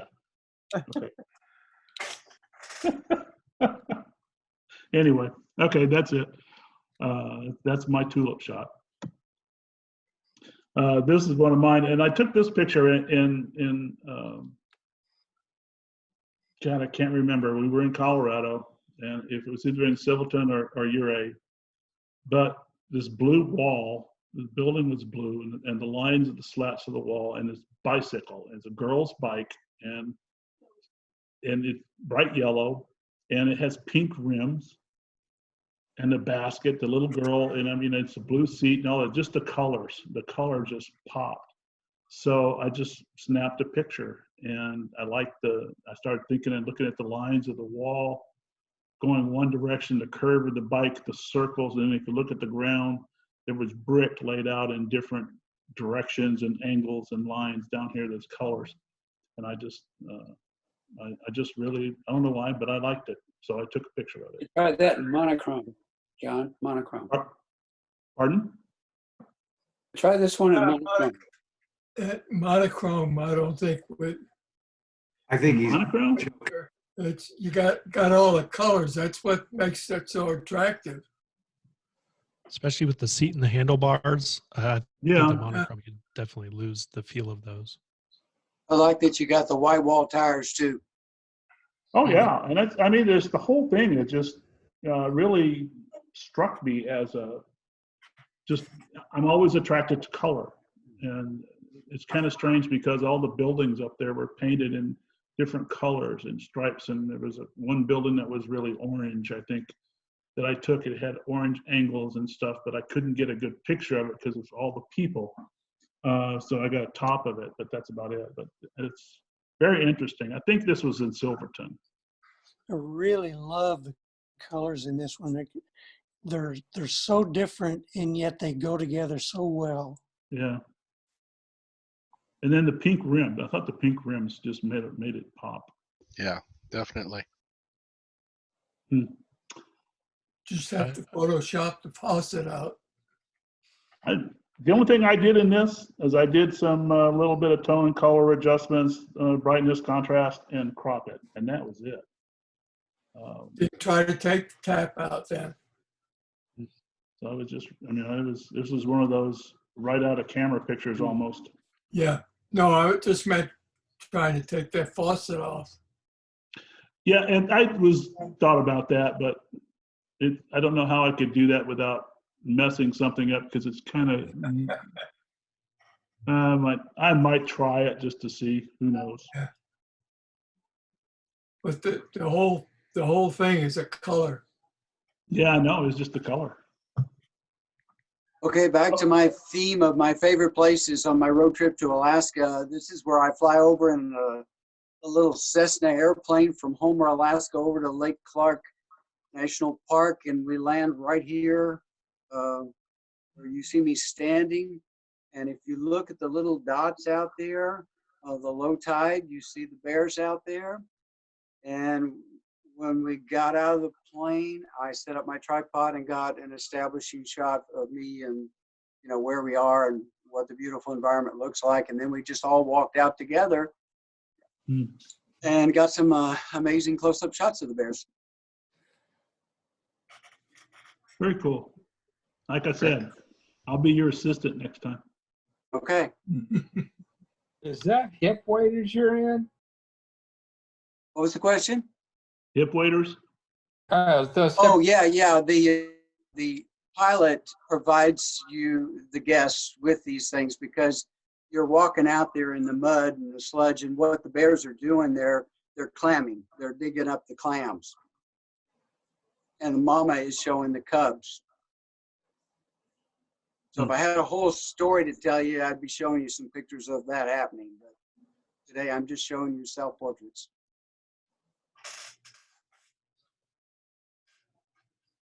Oh, God, another portrait.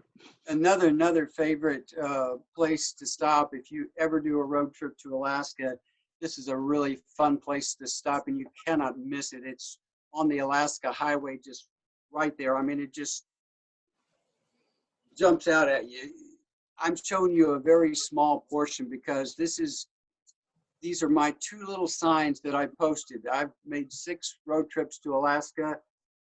2010 was my first one, and found this place, and I thought I got to bring me a Helotes, Texas, where I live sign back and post it there. And then I found a little Jack bicycle sign. I thought, okay, I'll post both of those. They're small. You nail those or screw those in if you find a space on any one of the posts. And what I do every year, I go there and get a self-portrait with my traveling bear buddy, and I put my name in a marker, I put the years, and then I also scratch with a screwdriver the years that I showed up there. Very cool. When myself and my family moved back from Alaska in 1972, we posted a sign at that spot. Well, if any of you go this way, I can pinpoint exactly how to find my signs, and it's pretty easy, really.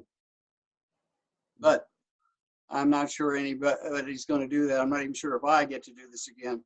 For all I know, that may have been my last chance to do this. I hope not, though.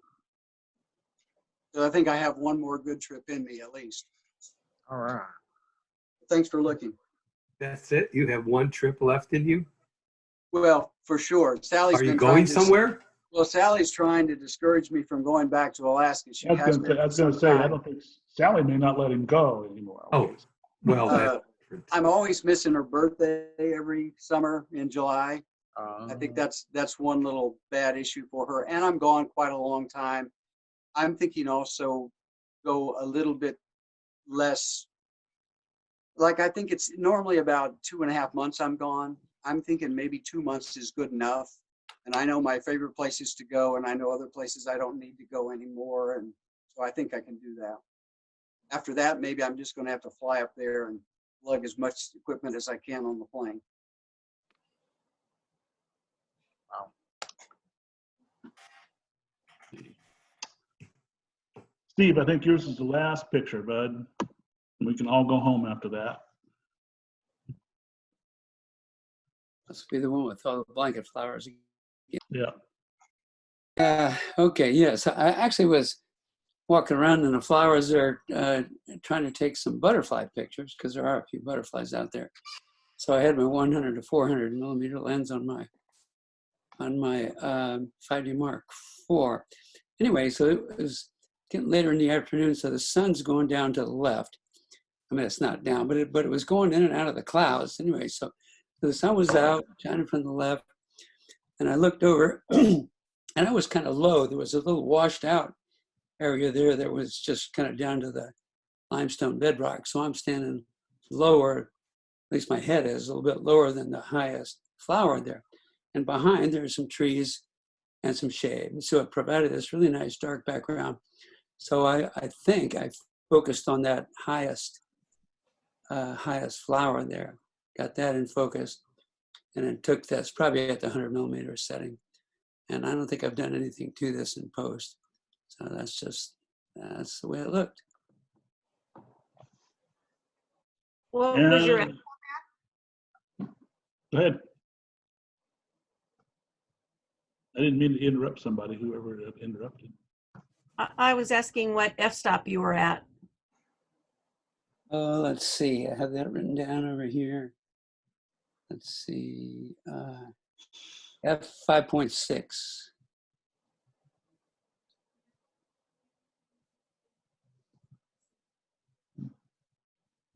Cool. Steve, I really like that. The colors really pop. Everything goes together well. And I really like the one that you've got focused on there, how it's it's the only one that's looking back at us. At least that's the way it feels. And it's like it's standing out from the rest. And I really like it. Thank you, Mike. Appreciate it. I don't think I've ever seen as many Indian blankets or blanket flowers as we've seen this year.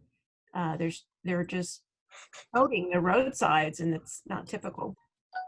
Millions and millions of them all over the place. I have to get out and look because I haven't been out. I've only been out once since I'm cooped up in the house. I've only been out once, and that was to go up to Willow City Loop to shoot some bluebonnets, but I haven't been out since then. So I've seen a bunch of them over at Government Canyon State Park. And the only reason I know that is because I travel by there on my way out to a housing development where my daughter is building a new home. Take pictures of her new home.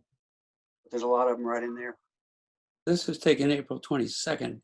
I think you can see that the flower heads where there aren't any petals on them anymore there.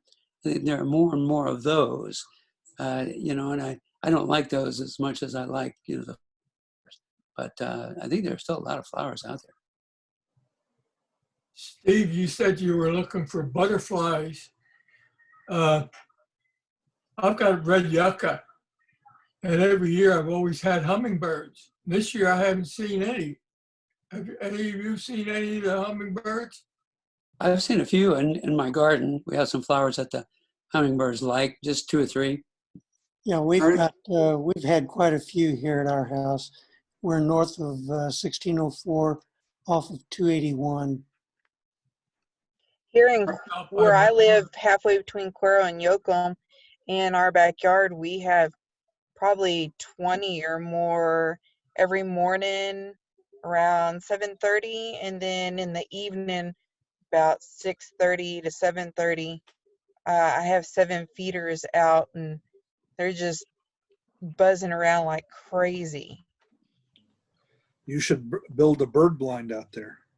They let us sit out there and get pretty close. Sometimes they're a little too close for us. They buzz by us pretty good sometimes, and I haven't gotten out there with my camera yet. If you have a really bright flower shirt, go out and stand next to a feeder, and they will come right up. They'll come right up to your shirt. They've been coming up to my gladiolas too in the front, and the gladiola blooms. I thought about picking some of those and putting them in the backyard, kind of around the feeders, to see if maybe I could get pictures of them on the flowers in the back, because where they're at in the front would not photograph very well. I've only seen a few around my shrimp plants. Other than that, I haven't seen hardly any around my lilies or any of my other flowers at all. So the past couple of years, I would go walking in the morning, and they would be everywhere on the Indian paints. It was really pretty.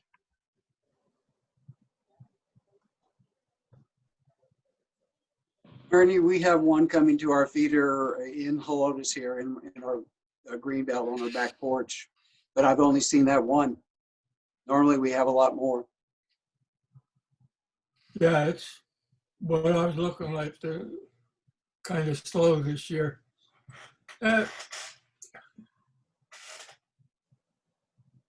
Hey, John, could I share my screen for just like 10 seconds? Let's see. Let me see if I can remember how to do this. Where's my security? Share screen. Go ahead.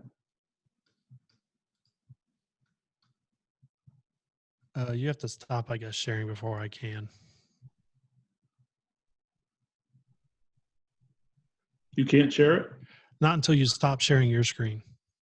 Oh, I thought I stopped sharing my screen. Sorry. Maybe that's why I can't get in. There we go. Let's see.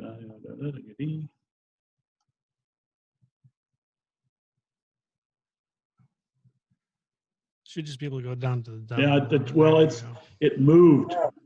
This. There we go. All right, now you can. I just wanted to quickly share the before and after, so you can kind of know some people had some questions on it. Huh. Oh yeah, yeah. Oh yeah, that's very cool. Nice.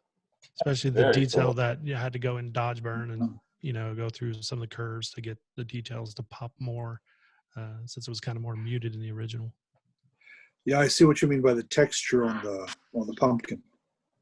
Yeah, it makes it a lot more sinister looking with all that texture. Like there's more, grimace in the muscle structure of the pumpkin. Definitely. Did a lot of nice work, Alan. Before I got there. Thank you. You did an amazing job with that. That's so cool. Mm-hmm. Very nice.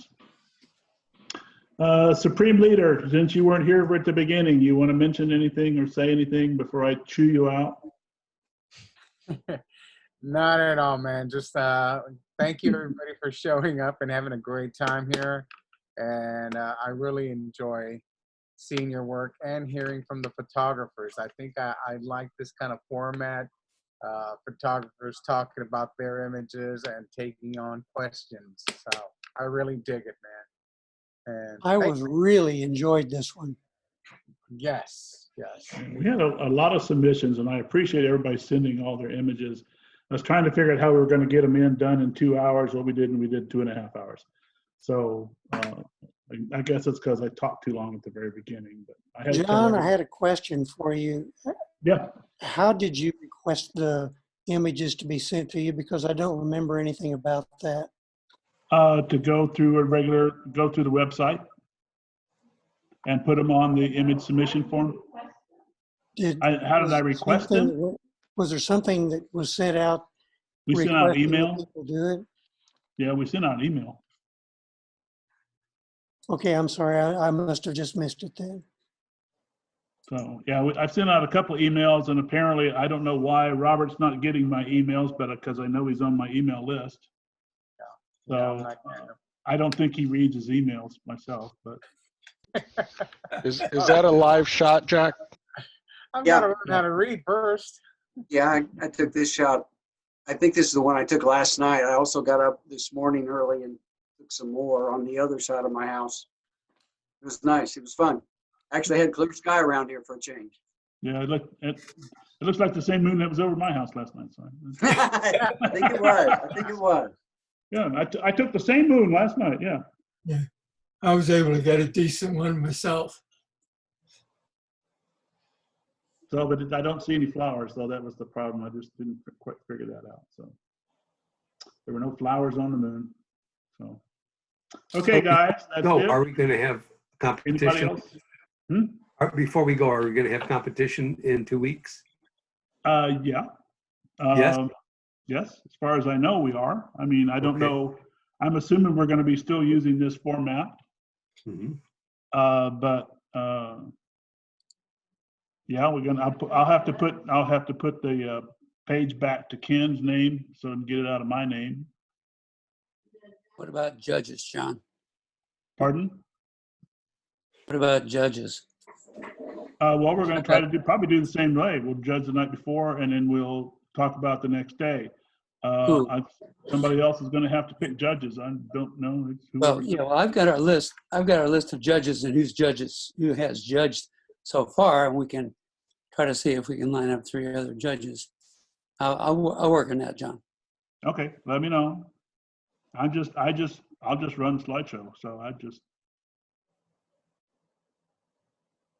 Tim, have you got a show coming up anytime soon?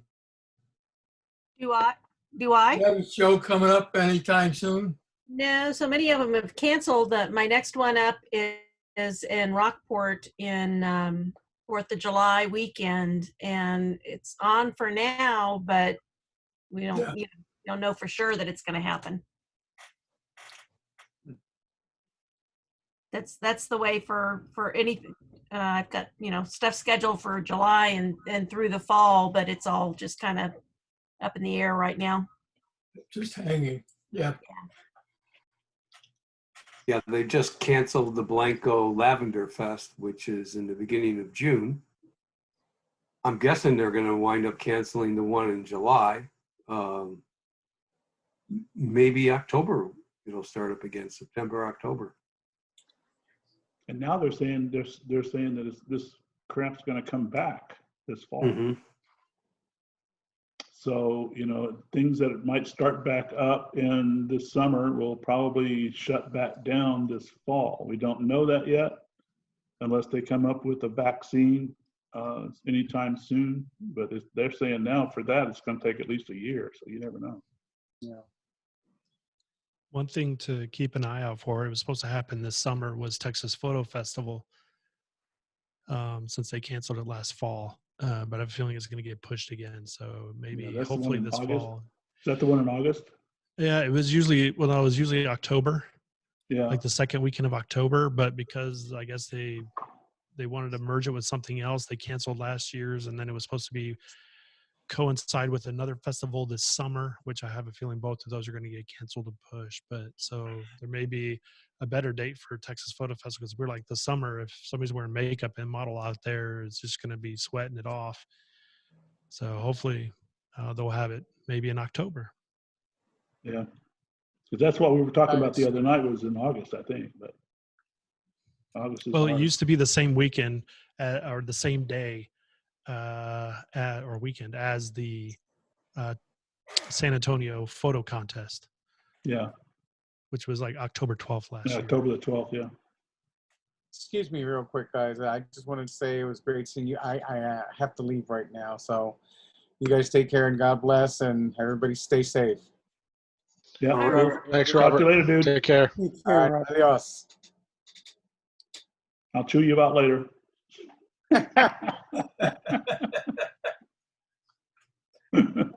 How dare he send me a picture 5 minutes before I start? But anyway, okay. Well, I appreciate everybody doing this. This has turned out to be a lot of fun. Thank y'all Sure for letting has. me join you this evening. It was a lot of fun, something different. And I'm going to mention this to our photo club because our next meeting was supposed to be in a couple of weeks, and we're still social distancing. So I've suggested to our president to maybe do this instead, see if we can do that. And I'll let you know, and maybe I can invite y'all to that if we end up having it on Sure. Zoom like this. That would be great. It's That would be fairly great. easy to do. What we did is we did a couple tests before we actually had Yeah. the meeting. You know, just 2 or 3 or 4 people just to check it out, make sure that we knew what we were doing. And I have my daughter. she helped set me all up, and she had to do the Zoom for her senior project for college. She had her big kinesiology project. She had to present over Zoom to the kinesiology board and everything. So she said that was a lot better presenting to 24 people instead of up to 180. Well, we might want to pick your brain because you guys, of course, do prints. We love Yes. prints. That's the one thing about, and we've had to eliminate them going to this format. But there might be a way using some way like you're doing to be able to do prints at least occasionally while this is all going on. Yeah, we just since things are starting to open back up and we have displays throughout town, they just switched out our displays. So we have prints at the library, we have prints at a couple of different banks, and we rotate when say we have a theme each month, and then we'll print them and we'll put out the newest theme at the library. That's the starting point. And so on one side of the easel, there's 9 to 10 pictures of our theme for that month. And then on the other side, say will be 1 or 2 photographers have whatever they want up there, just representation of their work. And then we just move down the chain. And then after 3 months, then we pick up our pictures. I think I'm supposed to pick up some pictures. So, but yeah, it is. I like a print, like you said. It's my favorite. I'm looking forward to doing the Victoria yes, show in July. yeah, So far as you know, they're still going to have it, right? yes. She gave me all the information and asked me to share it with everybody. And as far as I know, they're still having it. Now it's just whether they'll have the display or if they'll have to do something kind of like we had to do, which I'm glad we were still able to do it so that everything was out there. But I really was kind of a little disappointed that we weren't able to do the actual physical display. That's always something nice to have. And how did you judge them? Did you lay them out on the table? Do you have a little display that the judges sit in front? Yes. We have a table that the judges sit at, and then we have an easel that we set the pictures on, and we have lights to light up the picture, and they can move the picture and look at it in front of them. They just can't turn it over to see, the photographer's name or anything, and you can't have any watermark or anything on there so that they can't identify who took this picture and say, oh, well, I know this person took this picture, so I'm going to give them this kind of score. And so, yeah, Mhm. It's all still kind of a learning process for me. This was only my second year to be the contest chair, but I've really enjoyed it, and I'm getting more into. I took over the website, so I've been working on the website, and I started up the Facebook and the Instagram for our club too, and they're all kind of linked together. Just trying to boost it a little more, I guess you would say. Mm-hmm. Nice. Promote. Mm-hmm. Well, hopefully next year I'll be able to enter, since I was in New Zealand this year, so I could have still entered. I could have still entered since we came back 2 weeks early. But This was my only second time. I was in the club years ago, and then my daughter was into sports like crazy, and so I took a break from the club and then got back into the club just a couple of years ago. So I was pleasantly surprised to actually get a couple of ribbons this time around. I think that's the first time ever I've gotten ribbons, so it was nice. yeah, it's nice. But I think I've gotten 3, I think, but this is the first year I haven't been in since the last 3 or 4 years. So yeah, and The cash prize is nice too. oh yeah, oh yeah. It's always nice to get money. I saved up my I saved up my prize money so that I can, buy more stuff. More camera gear, right? That's why. Yes. or props. We just got a new puppy back in March. We haven't had a dog in a little over 6 years. We haven't had a puppy in 16 years. And so it's kind of different. And we've been taking pictures of the puppy. She's so sweet. But yeah. So my Facebook page has a lot of puppy pictures right now. okay. All righty. Y'all ready to call it a night, or? All righty. All right, y'all have a good evening, and I'll let you know if our club is going to do a Zoom meeting, and maybe y'all could join us. Okay. If you need any help, let me know. Okay. I'm getting to be very, very well, as you can tell from tonight's fiasco. I'm getting better at it. Hey, it's all a learning experience. Yeah, and it is. likewise, hopefully you'll come back in 2 weeks for our competition. Yeah. Yeah. Be cool. So y'all have a great evening. I'll send you an invite when we have competition. So. Okay. Thank you. All right. Carrie, it was good to see you.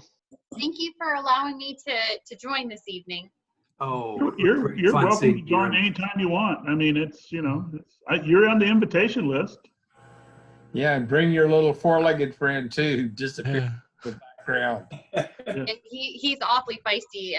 He's a 20-pound lap dog, and he's ready for his, WALK. I think mine's already asleep. Stroll around the neighborhood. All right. Okay. All right, guys. Good night, everybody. We will Good see night, y'all. Carrie. Okay, bye. Bye. John, appreciate it. Good night, everybody. Thanks. Yeah. Night. Take care, LJ. We'll see you later. Bye. Y'all have a nice one. You too. Everybody be safe. Okay. Two.